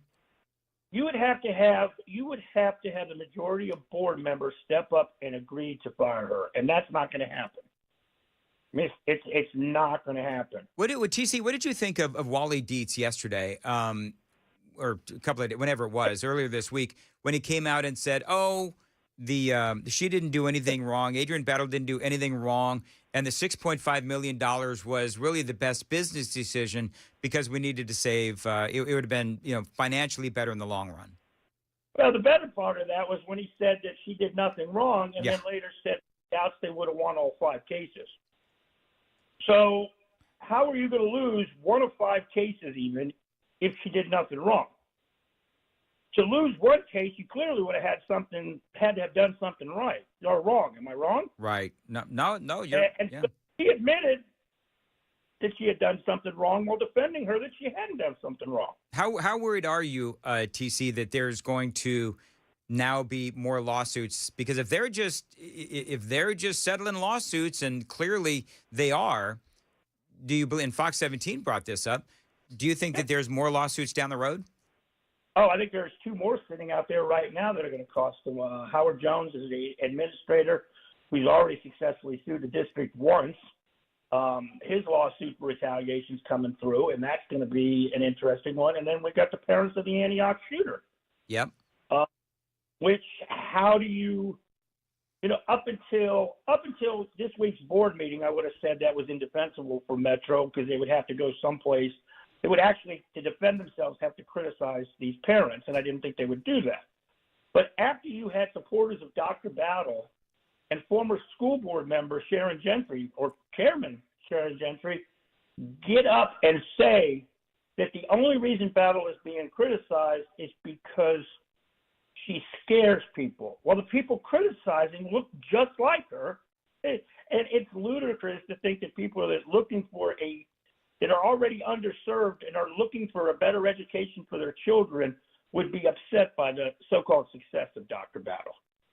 No, I think all of this is insane, and I feel like I don't know if the state legislature can step in, somebody can step in. This is our taxpayer dollars that are literally being thrown away because of this, because of these lawsuits. Real quickly, what kind of retaliation are we talking about? Just paint a bit of a word picture as to what it's like to work for Dr. Battle. If you speak out and you say, "Hey, you're teaching, you're teaching, racist and wrong lessons," or "Hey, your brother punched a parent," that might be something we might need to look at. What happens to those people? You could find yourself working somewhere else. You could find yourself getting lesser assignments. You could find yourself being closed out. I have to point out, too, that I also, to add to the ludicrousy, you're defending at the meeting, you were defending a lawsuit focusing on retaliation, but every one of the people that spoke up for Dr. Battle were either employees, they were principals, even though most of them didn't disclose that, or they were contractors for the district. So what if I had been a principal and decided to speak critically? Would that have been as warmly received as these other principals that she got to spoke out for? Yep. One of the people that talked, the first gentleman that talked, is the spouse of a principal, and the two didn't even sit together at the meeting. So not only disclose it, but I would argue that they willfully tried to obscure that they were related. All right, real quick, TC. Your wife works for the district, and Dr. Battle. I don't know. Does she know that? I mean, are you worried about your wife's career? I'm always worried about my wife. I'm worried about my kids. Yeah, because your kids still go to Metro Nashville schools. They still do, and we'll see where it goes. My daughter loves her school very, very much, and for the most part, it's been a good fit. And my son has been challenged. You know, we've had there's been many fights, both overall and personal with Metro over the years, but I just don't have the options. People are saying on the super text line, Adrian Battle's kids actually go to private school. Do you know if that's true? I'm not 100% sure. They would be kindergartners. They're awful. Remember, she was, they'd be a little older than kindergartners. Okay. Because remember, we had the first one about the time the Trump-Putin battle incident took place. So, yeah, that would have been about 9 or 10 years ago. That I don't know. Well, if she'd ever be willing. TC, thank you very much for joining us here on WTN.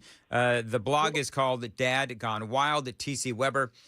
Great information. Thank you very much. I'd love for Adrian Battle to come on the program. I'm reasonably certain that she wouldn't, but, at least for me, I think I was hoping to get some clarity with that interview.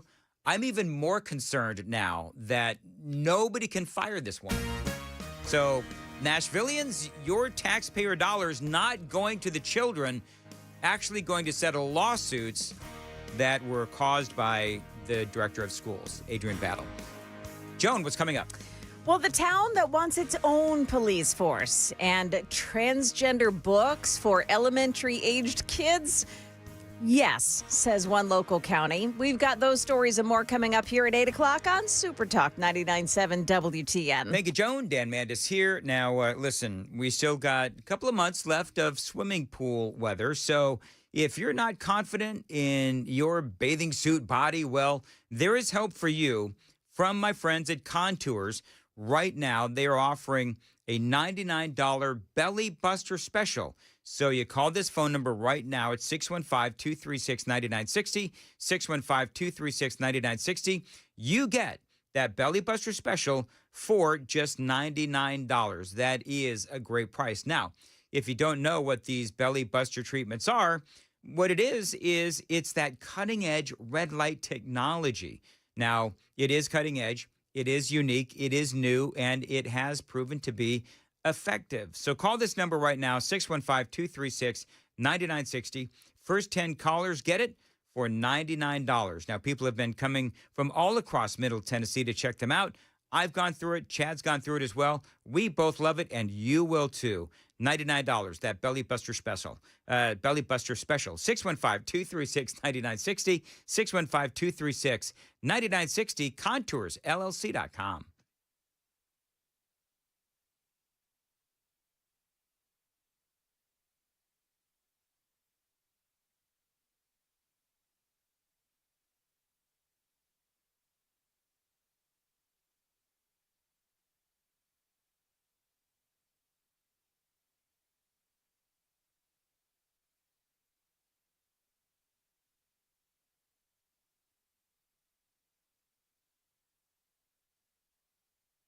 Dan Mandis here, 756 Loan Pronto. Listen, friends, if you are maxed out on credit cards, if you are struggling with high interest debt, you could pay it all off in days with Loan Pronto's Rapid Equity Loan. You can get cash out right now without touching that low rate first mortgage. That's right. No appraisals, no waiting, and as they like to say, no BS. The Rapid Equity Loan program at Loan Pronto, it is amazing. One client just got $300,000 approved in under 24 hours. Now, they paid off debt, they renovated their kitchen, and they cut their monthly expenses by $1,800. And yeah, that is a huge turnaround. You go through Loan Pronto, you get instant approvals, you get those low rates, and no hard credit pull up front. Your home equity, it is yours. You should use it. Get cash out to consolidate your debt down to one easy, low monthly payment. Call them. Tell them Dan told you to reach out. 615-499-5780. 615-499-5780. That website, loanpronto.com. That is loanpronto.com. Equal housing lender, NMLS 166-1781. On approved credit, NMLS consumeraccess.org.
$7:59, Nashville's Morning News on Super Talk 99.7 WTN. Make sure we podcast that, if you would, Sam, on its own there. That was a really good interview. No doubt. Yeah, TC's great, isn't he? Yeah. Well, So. you asked him some great questions. So, there's a lot of stuff revealed there that we didn't really know. Well, there you go. Super texters seem to like it as well.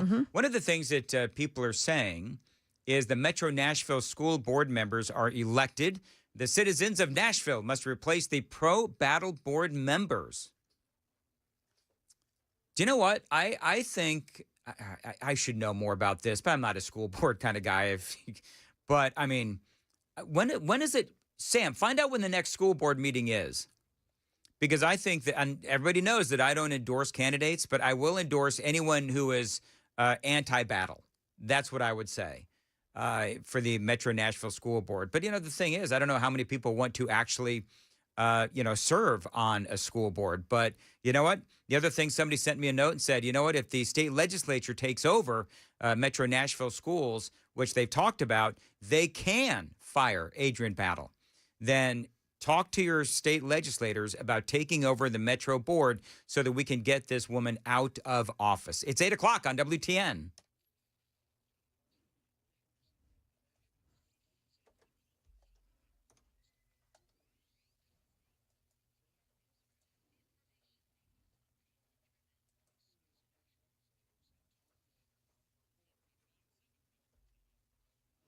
Good morning. I'm Joan Jones with your top stories. There are some delays this morning, especially 40 westbound at Southside, right at the Elm Hill Pike overpass, where a crash is taking out the left shoulder there.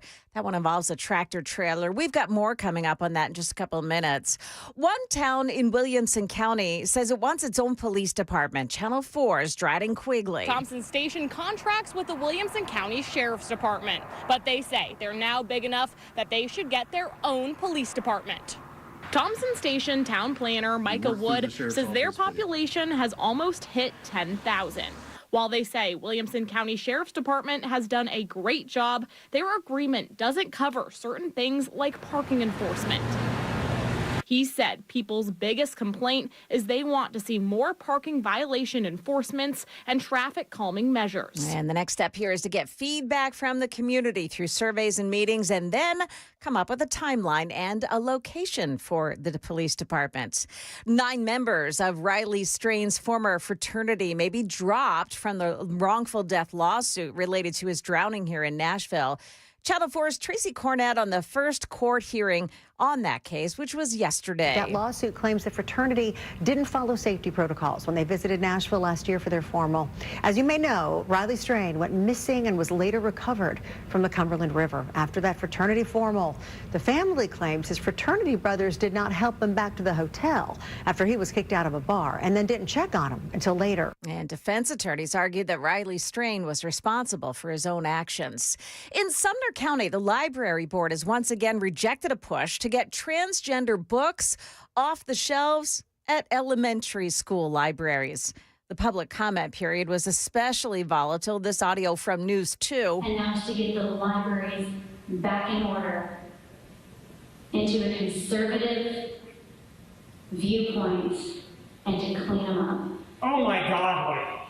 So, please. Now, for now, those books will stay. The meeting is scheduled for October. The man seen punching a woman in the face during a downtown Cincinnati attack has been hit with some new charges. Montanez Meriwether was federally charged with illegally possessing a firearm.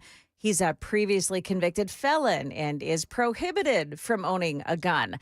Meantime, his alleged victim, Holly, says her recovery is slow. She spoke earlier to Fox News. I just remember my life flashing before my eyes, and all I could think is, dear God, I hope my children know that I love them and that I'm thinking of them. And I thought I was just going to be... I just didn't think that I would see them again. Well, it's hard to listen to. She has a severe concussion and neurological damage. Market numbers brought to you by Beacon Capital Management, online at beaconcm.com. Futures have taken a tumble here a bit. The Dow futures are minus 143 right now. NASDAQ futures down in 96. We've got S&P futures minus 22. That's the latest news. Traffic and weather are next. That was Holly that was crying? Yes. Where was she? What was that interview? That's heartbreaking. It is heartbreaking. That looked like it was in front of her home. It was done by Fox News, and she was wearing like a brace around her neck because her neck hurt so much. Because when she fell onto, I know we've talked about this ad nauseum, but when she stepped in, and that dude Montanez, I think it was him that punched her, that just cold cocked her, just out of nowhere. And all she was literally trying to do, and I don't want to regurgitate the topic, but all she was trying to do was protect another guy. And dude comes up, I think it was either from the side or behind her, and just hit her on the side of the head, and she went crashing down onto the concrete, which is why her head hurts so much. I think her head probably was sort of flung to one side from the force of the punch, too. Yeah. So she spoke in that interview, too, about the reason she jumped in there. She said, I knew the guy in the white shirt that you see, he had his hand up and he was saying, dear God, please somebody help. And she said, I just knew that if he got kicked in the head one more time, he was dead. Yeah. And so she jumped in to help him. Crazy. Yeah. Well, I know that there's been a lot of people that have been praying for Holly, and I think she's got a great attitude about this whole thing. And she has been trying to, number one, recover, but also, number two, there's one interview, because there's racial components to this, obviously. Sure. Mm-hmm.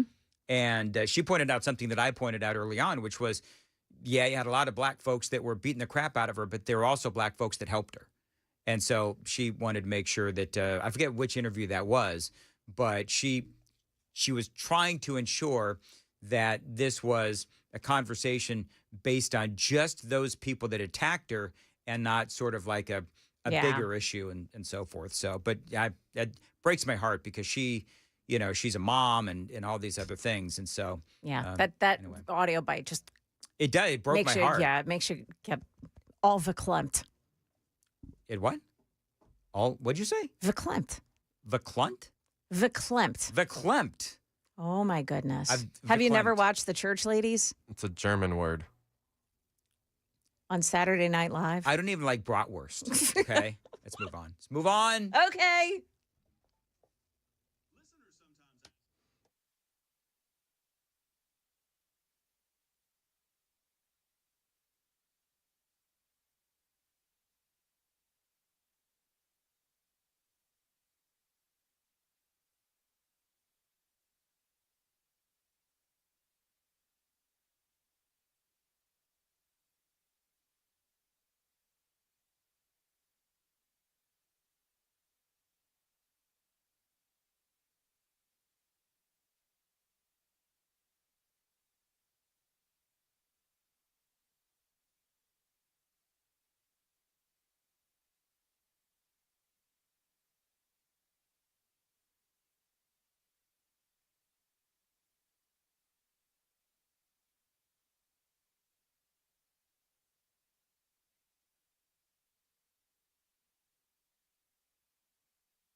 Please do not get.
.809 Nashville's Morning News on Super Talk 99.7 WTN.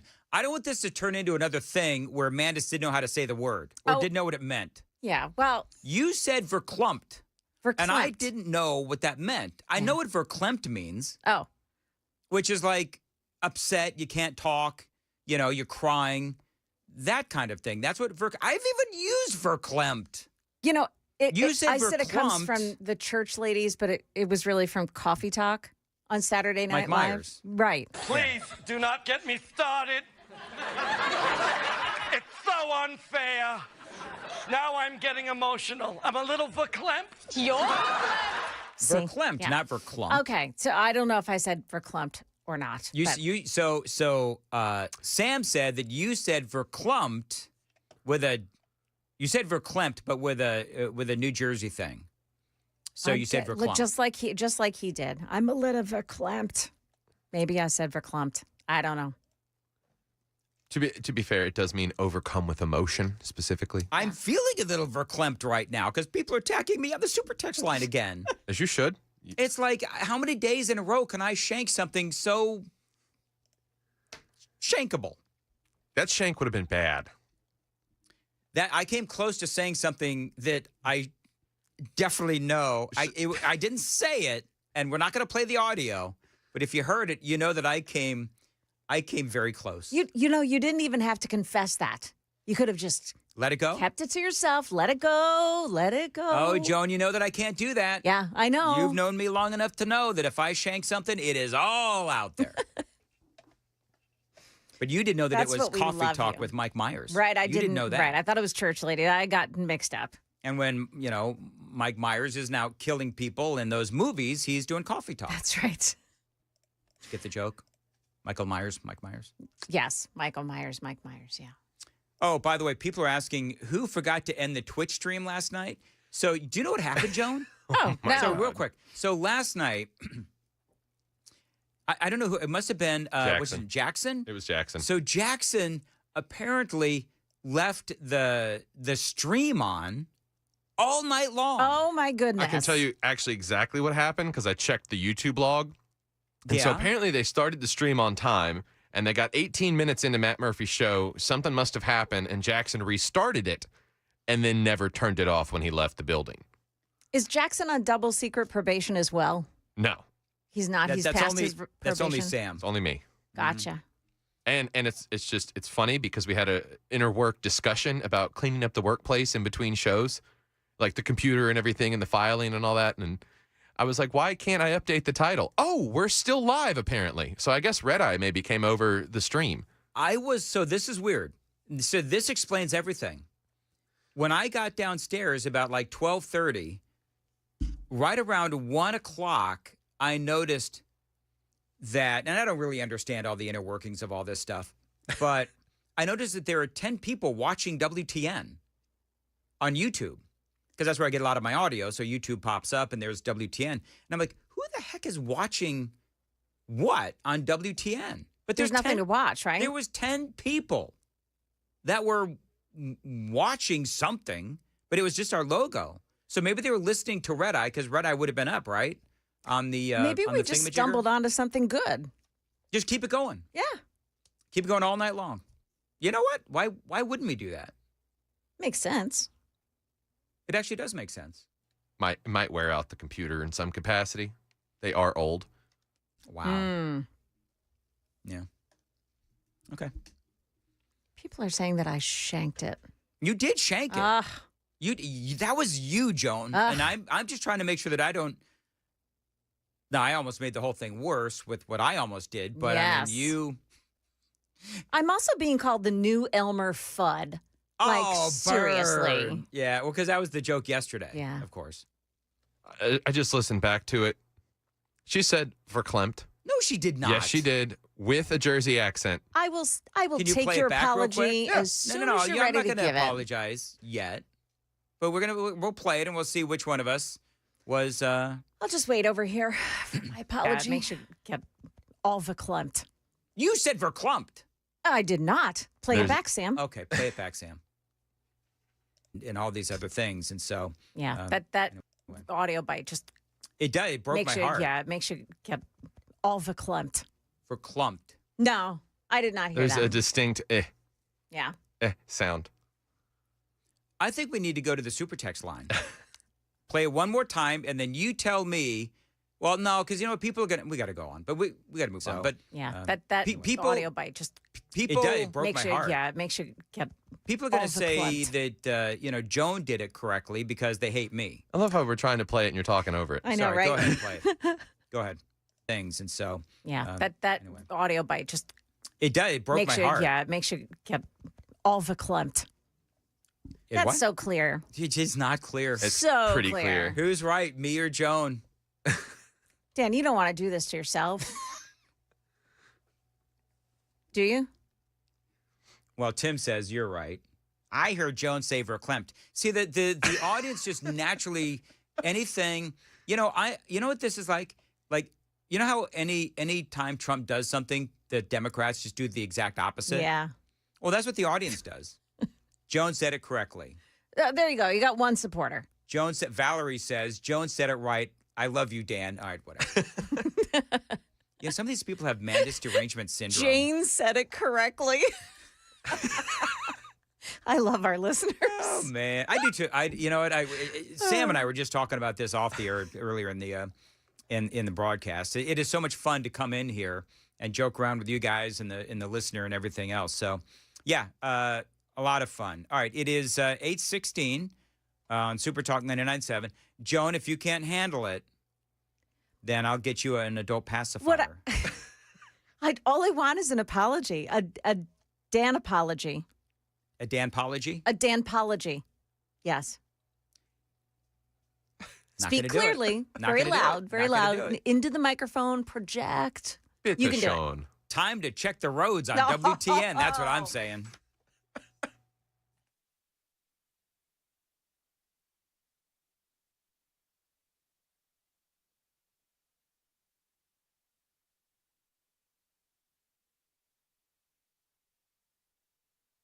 As far as your weather goes, it's going to be hot and muggy today. Mostly cloudy, humid, a thunderstorm in spots in the afternoon. High of 93. It's going to feel like 100. Appreciate you listening to Nashville's Morning News on Super Talk 99.7. By the way, you know what today is? Today is podcast taping day. Oh. Chris and I, mostly peaceful with Dan and Chris. And we got nothing. Like, we're trying to be a little bit more free, actually a lot more free form. And so that's what we did last week, and people seemed to like it, where we went in unprepared. So, but if you have a topic you want us to talk about during the podcast, let us know on the Super Text line, 615-737-9986. You know, speaking of the TDSers, did you hear what happened on MSNBC, where Mika and all of these other people that are, I think I went to 5 boxes. You got Al Sharpton, you've got Mika Brzezinski, and you've got other folks as well. Chris Matthews is there. And it's like they're just sort of like Chris and I do on the podcast. They're just kind of riffing. And there was a moment where Chris Matthews finally realizes that Donald Trump is really good at setting traps. Listen to this. And the murder rate, you can't keep saying violent crime is down, but the murder rate's up. To the average person, the murder rate's about life and death. You don't brag about a rising murder rate. And the Democrats are, I agree with you, Mika, they're falling into the trap of defending what's indefensible. It's a trap. Yes, it's a trap. I mean, if it's not a winner politically to say, oh, you're wrong, look at the data. Because, you know, if one violent crime happens in a very heavily populated part of the city, people hear about it, and it's visceral. They don't want it. And they'll gravitate to the person who appears to be doing something about it. I mean, isn't that true? They always take these positions, the Democrats do. They always take these positions which are so extreme. And it's their own fault, as Admiral Akbar saying. It's a trap. It's a trap. It's a trap. Did you see the thing that Chris Hand did? So Chris Hand and I, both of us are now doing these little reels, these shorts. Yeah. And Chris actually did one yesterday. It's brilliant. That features that audio bite of Chris Matthews and Mika Brzezinski. And he does throw in a little bit of Admiral Akbar as well. Do you know what's crazy? Admiral Akbar, thinking back on it, he is smarter than every person on that panel at MSNBC. It's a trap. It's a trap, he says. Is that lost on people that don't know Star Wars lore? They also believe that the Republicans are the empire. They do. People have said the Republicans are the empire, which is dumb. Yeah. I mean, Republicans are obviously the good guys. Exactly. And I'm Han Solo in all of it. Are you Han Solo? Absolutely. All right, Joan can be Princess Leia. Okay, I like it. I can do cinnamon buns on my hair. Can you do cinnamon buns? I think I can. All right, very good. You want to put you in a ghillie suit, spray paint it brown, and call you Chewy? Are you talking to me? Yeah. Yeah. I'm a little short to be Chewy, don't you think? So we paint you green and make you Yoda. And you know what? Yoda. Yeah. I've got the height and the head of Yoda. I don't have the brains. Oh. Study you must. And you know what? Yes. That was an accident, but well timed. well timed. All right, we have got to get back to business here. All right, real quick. It is 8:20 on Nashville's Morning News on Super Talk 99.7 WTN. The tease we must do. So we have an update on the story that we brought to you yesterday out of Louisville. Very bizarre story. Also, another company is making an investment in U.S. manufacturing. Those stories coming up here at 8:30 on Super Talk 99.7 WTN.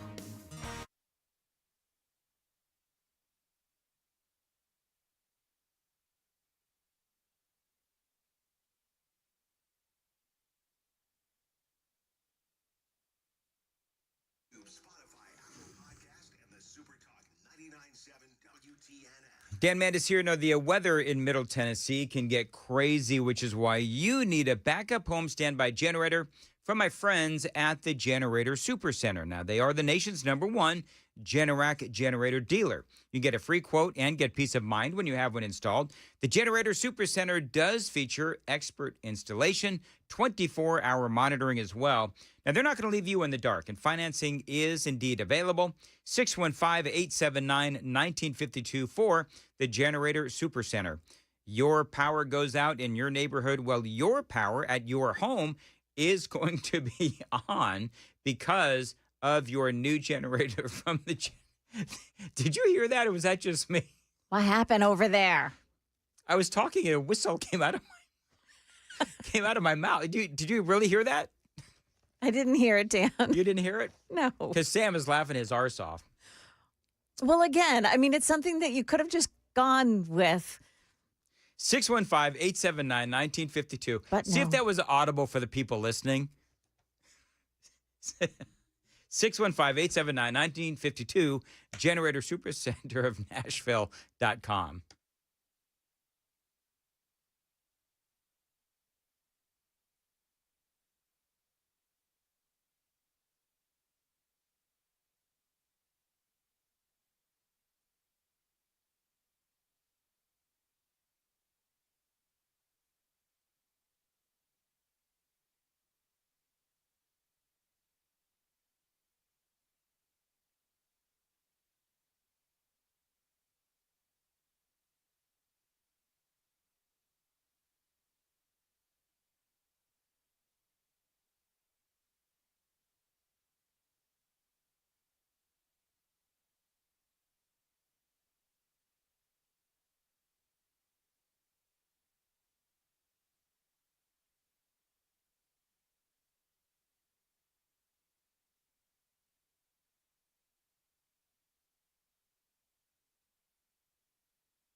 What happened over there?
828, Nashville's Morning News on Super Talk 99.7 WTN. This was a story that is not really shocking, and I've only got a couple of minutes to do it, but the headline is Democrats gave $6 billion to over 200 NGOs to facilitate the invasion of millions of illegals into our country.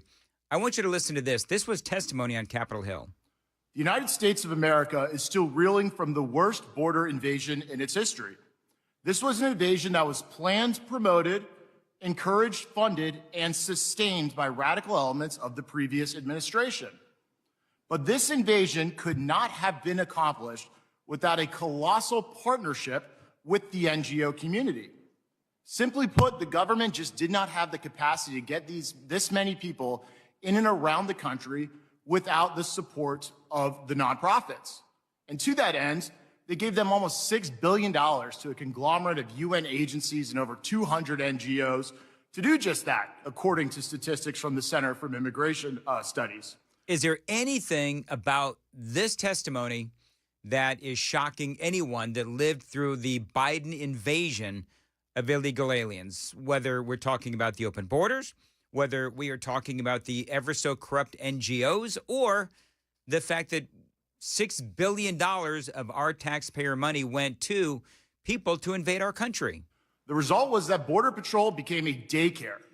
They became Uber drivers just to shuttle illegals to the nonprofits to get them around the country.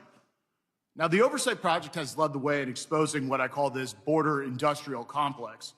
In December of 2022, we did the first of its kind study where we tracked illegal aliens by their cell phones as they went through these nonprofits at the border. In just a 1 month period, in tracking 30,000 devices, so a very small subset of the 10 million that Biden had crossed the border, we found out that the illegals went to nearly every single congressional district in the United States. We proved that every town was indeed a border town.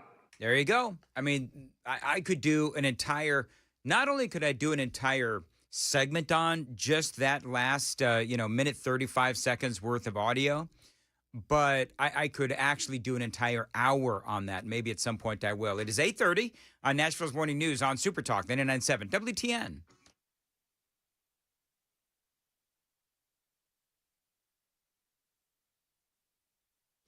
Good morning. I'm Joan Jones with your top stories. Well, President Trump's high-stakes meeting with Russian President Vladimir Putin takes place tomorrow.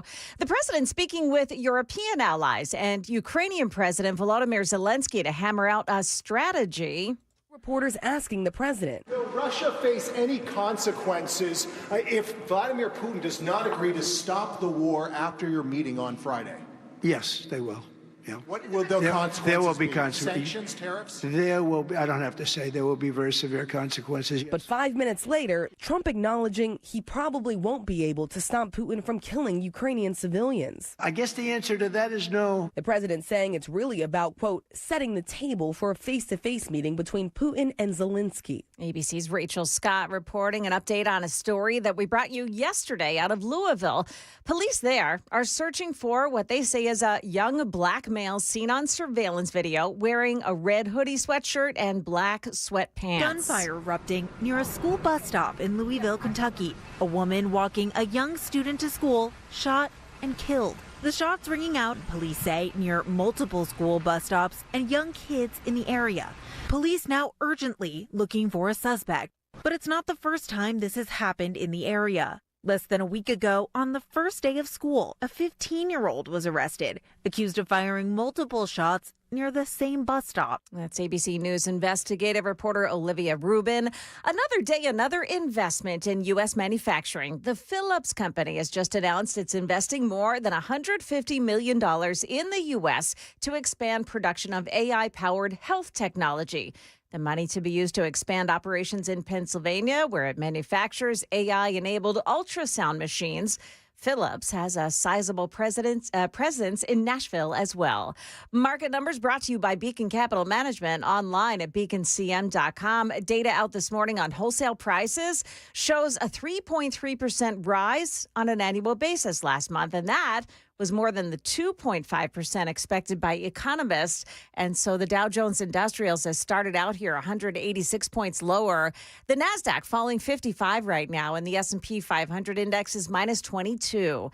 That's the latest news. Traffic and weather next. I'm Joan Jones, WTN News. Thank you, Joan. 8:33, Nashville's Morning News on WTN. The August special from the Wellness Institute of Nashville. Listen, if you have chronic back or neck pain, they can help you like they helped me. And this month, you get $12. You get a comprehensive exam, x-rays if needed, a well-explained diagnosis, and your first treatment. All of that for just $12. So if you're like me, you've got back or neck pain or sciatica, slipped or bulging spinal discs, herniated discs, spinal stenosis, numbness or weakness in the arms and legs, fingers or toes. The Wellness Institute of Nashville, they can help you. Remember, they are experts in state-of-the-art, non-surgical spinal decompression. Now, that means no surgery, no spinal injections, and no painkillers. So call them today. Tell them Dan Mandis told you to reach out. There's no reason for you to live in pain. Call them today, 615-246-5009, 615-246-5009, painisbad.com.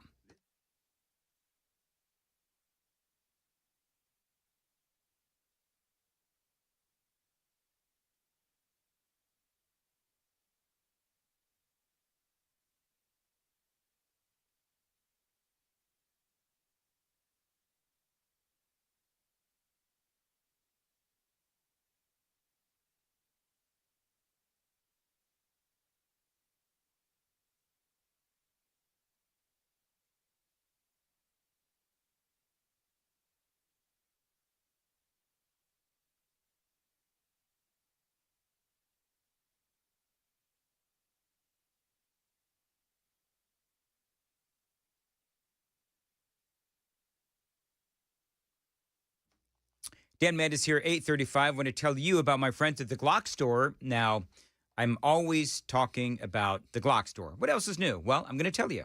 C-cuts. Now, C-cuts are short for compensator cuts. These are little slots cut into the barrel and slide that redirect some of that bullet blast upwards into a V pattern. Now, this helps you keep on target by reducing muzzle flip, and it does lessen that recoil as well. Now, these cuts are identical to the ones that were offered in the high-end Gen 3 compensated Glocks, but they haven't been available in the latest models until now. The Glock store will indeed compensate your Glock in 10 days or less, and you'll end up with a flatter shooting gun with less recoil.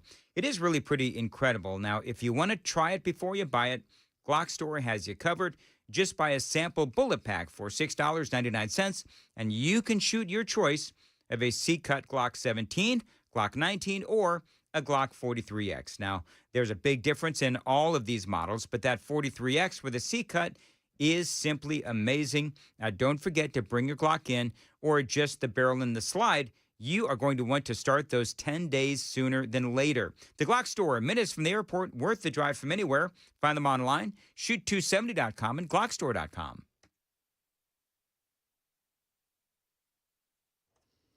There's a crash in the Highlands this morning at Edmondson Pike at Gessner Lane. That one involves some injuries. Capitol View, 40 eastbound at Church Street, exit 209A. Watch the crash there in the right shoulder. 5 vehicles allegedly involved in that one. And Woodbine, there's a crash that's blocking the Gore on 24 westbound at I-440. Still some pretty heavy delays on 24 westbound this morning as well. Traffic every 10 minutes, every morning on Super Talk 99.7 WTN.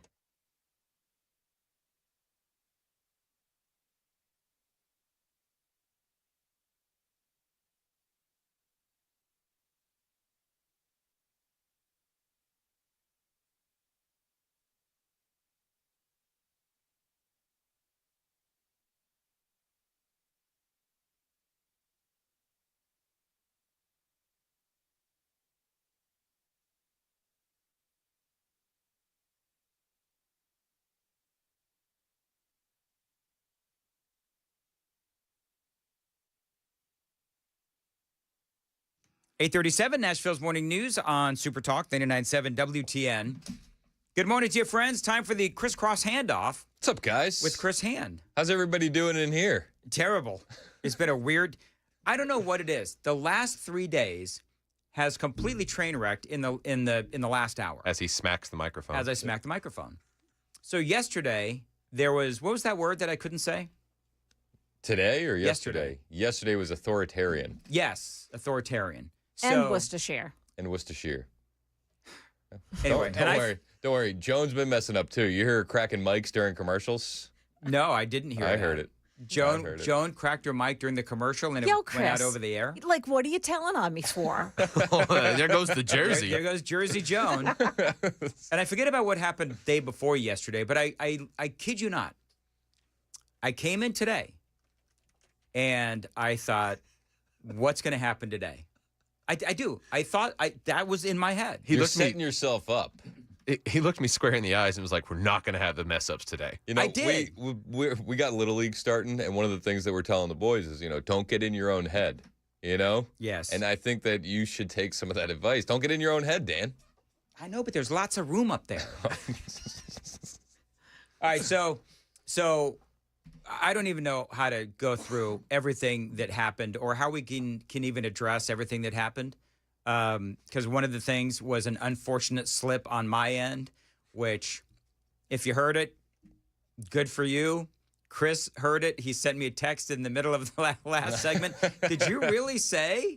And we're not going to get into that. But no, but we will highlight it on the podcast. That's the appropriate place for it. That's right? the forum. Yeah. We could play it on the. Okay, so we get that audio to Mason, and we'll talk about things that happened during live broadcasts. Perfect.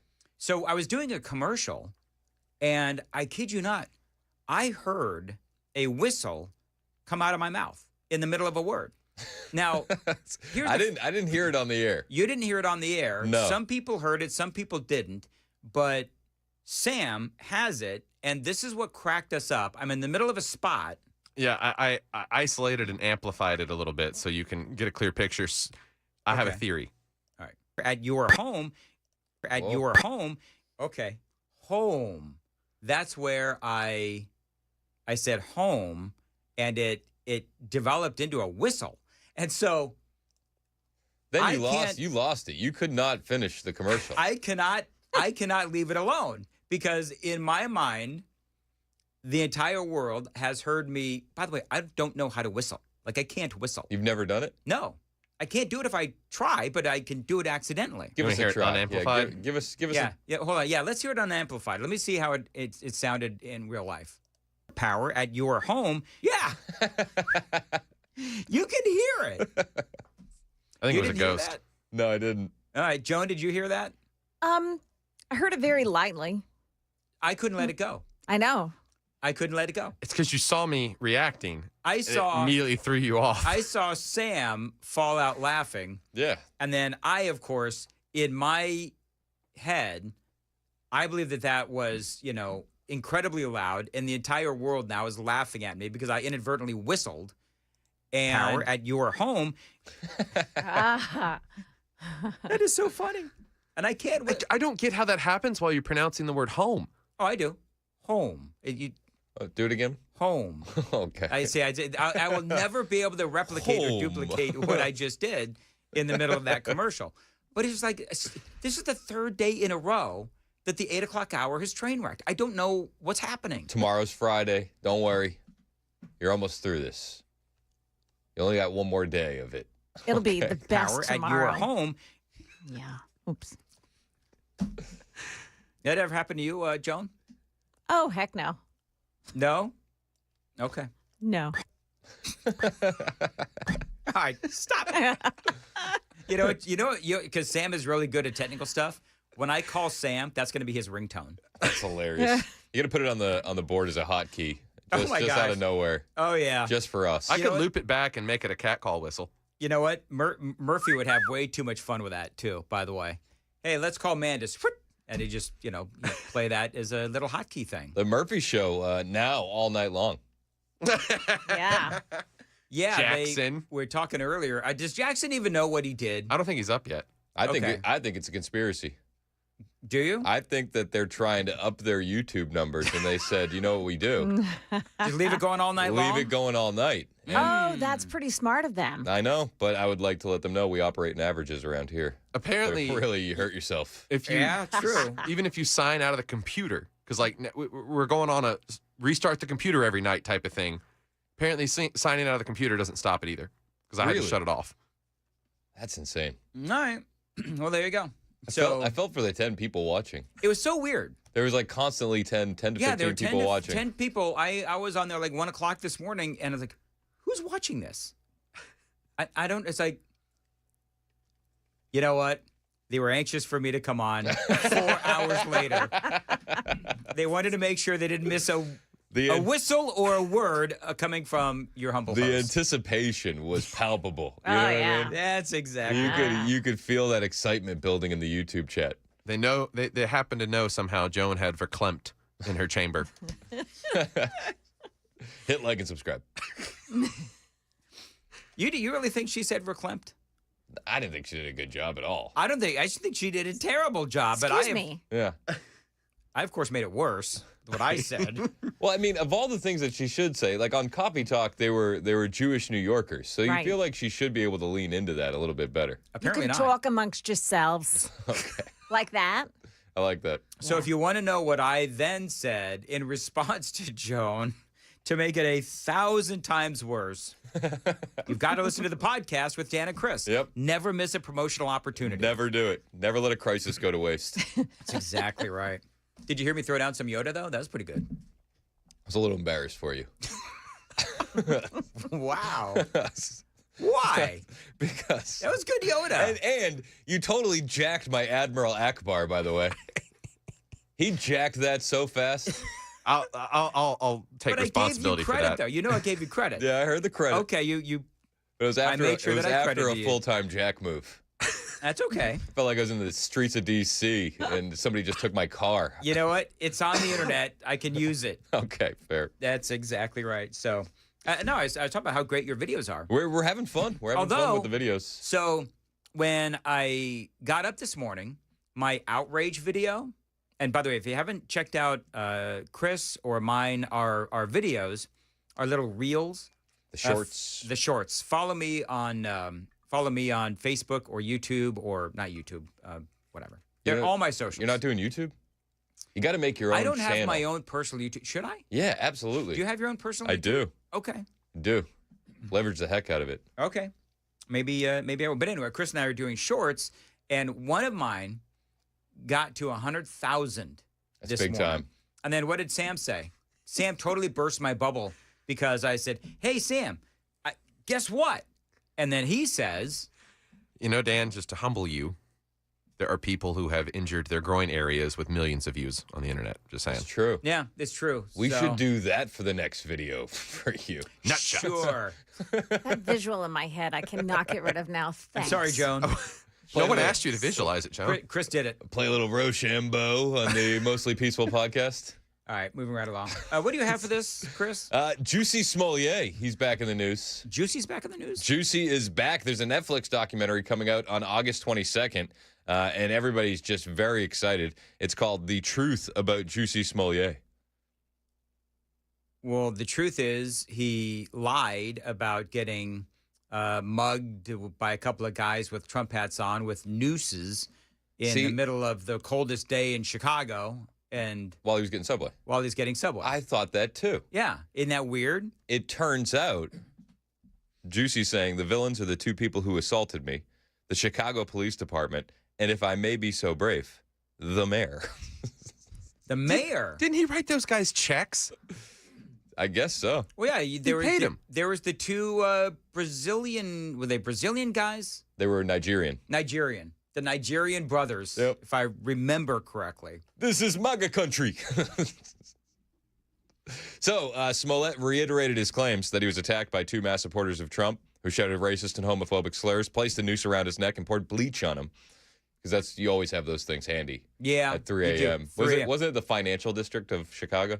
I don't remember where it was, but I thought, see, the funny thing is, I said, like, right when this happened, I was in this chair, And I said, this doesn't make any sense. No. Who is out walking around looking for Subway or whatever it was at 2 o'clock in the morning on the coldest day in Chicago in years?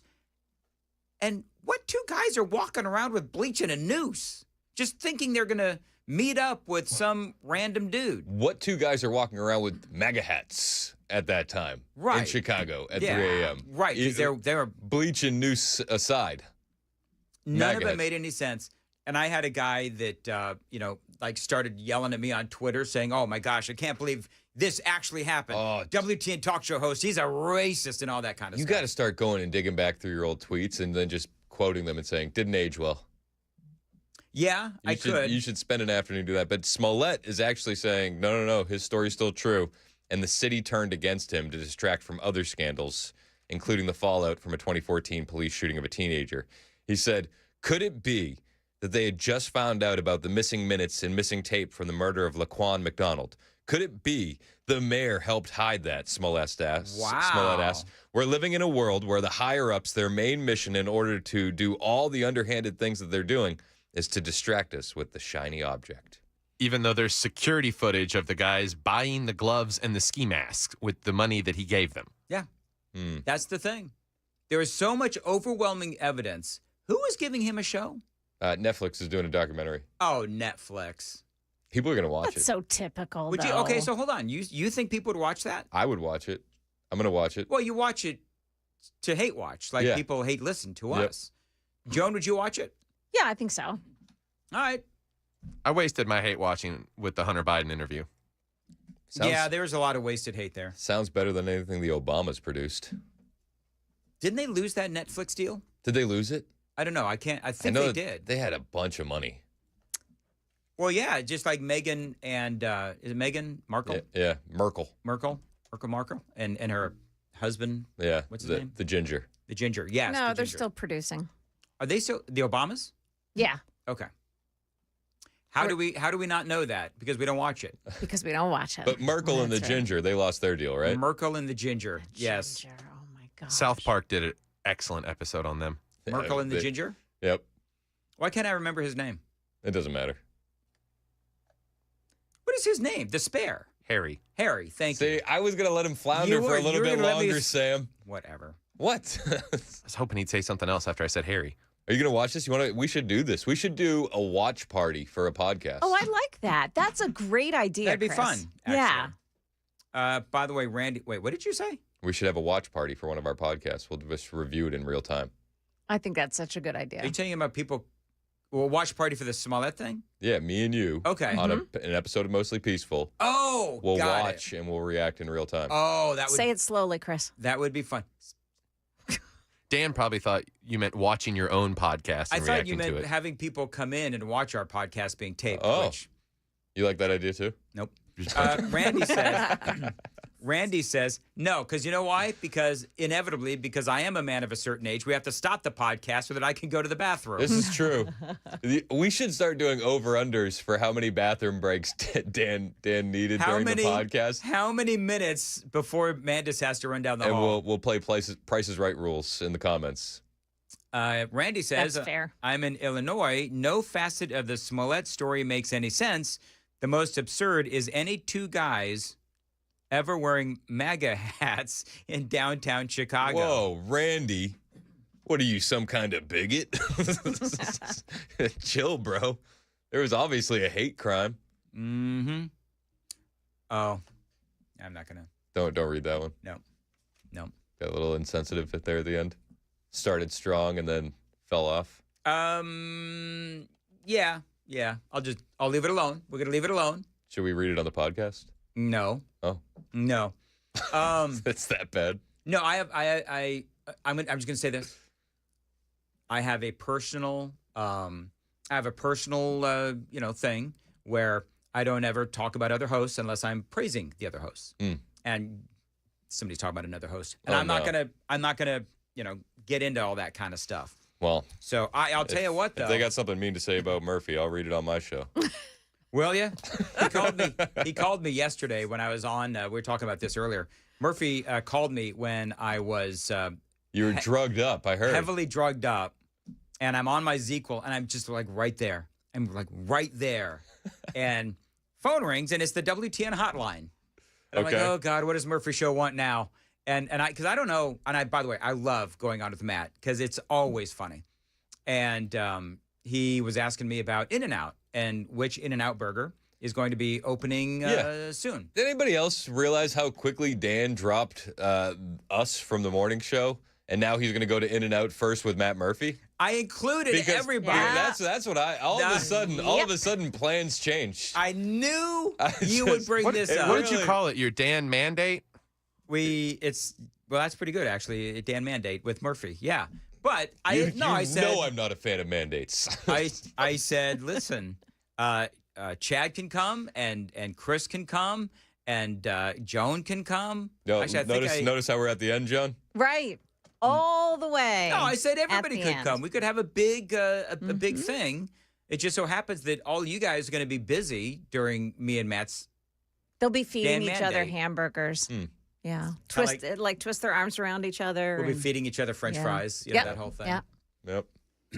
Because I said I wanted to be there when Murphy tries his first In-N-Out hamburger. Well, you wanted to be there when we all got it together for the first time, and then you ditched us. We're so yesterday. You know what? You two always make fun of me. You three always make fun of me. Well, Murphy does too. Everybody does. I don't. Yeah, he told me it's because I worked at Waffle House that I can put up with you. Oh, there you go. Okay, well, very good. To be fair, everybody on the super text line also makes fun of you. It's true. People are calling me an airhead. What's up with that? Well, because I said there's a lot of space in my head. You know what I mean? Oh, 4896 reminded everybody you invited Brian Wilson to do it for the first time too. So who else have you invited? Who else have you invited around here? Just gonna mob the In-N-Out. Are you gonna get a bus for us, or are we have to take separate cars now? You know what? There's no budget for a bus. Okay. A live event at the In-N-Out.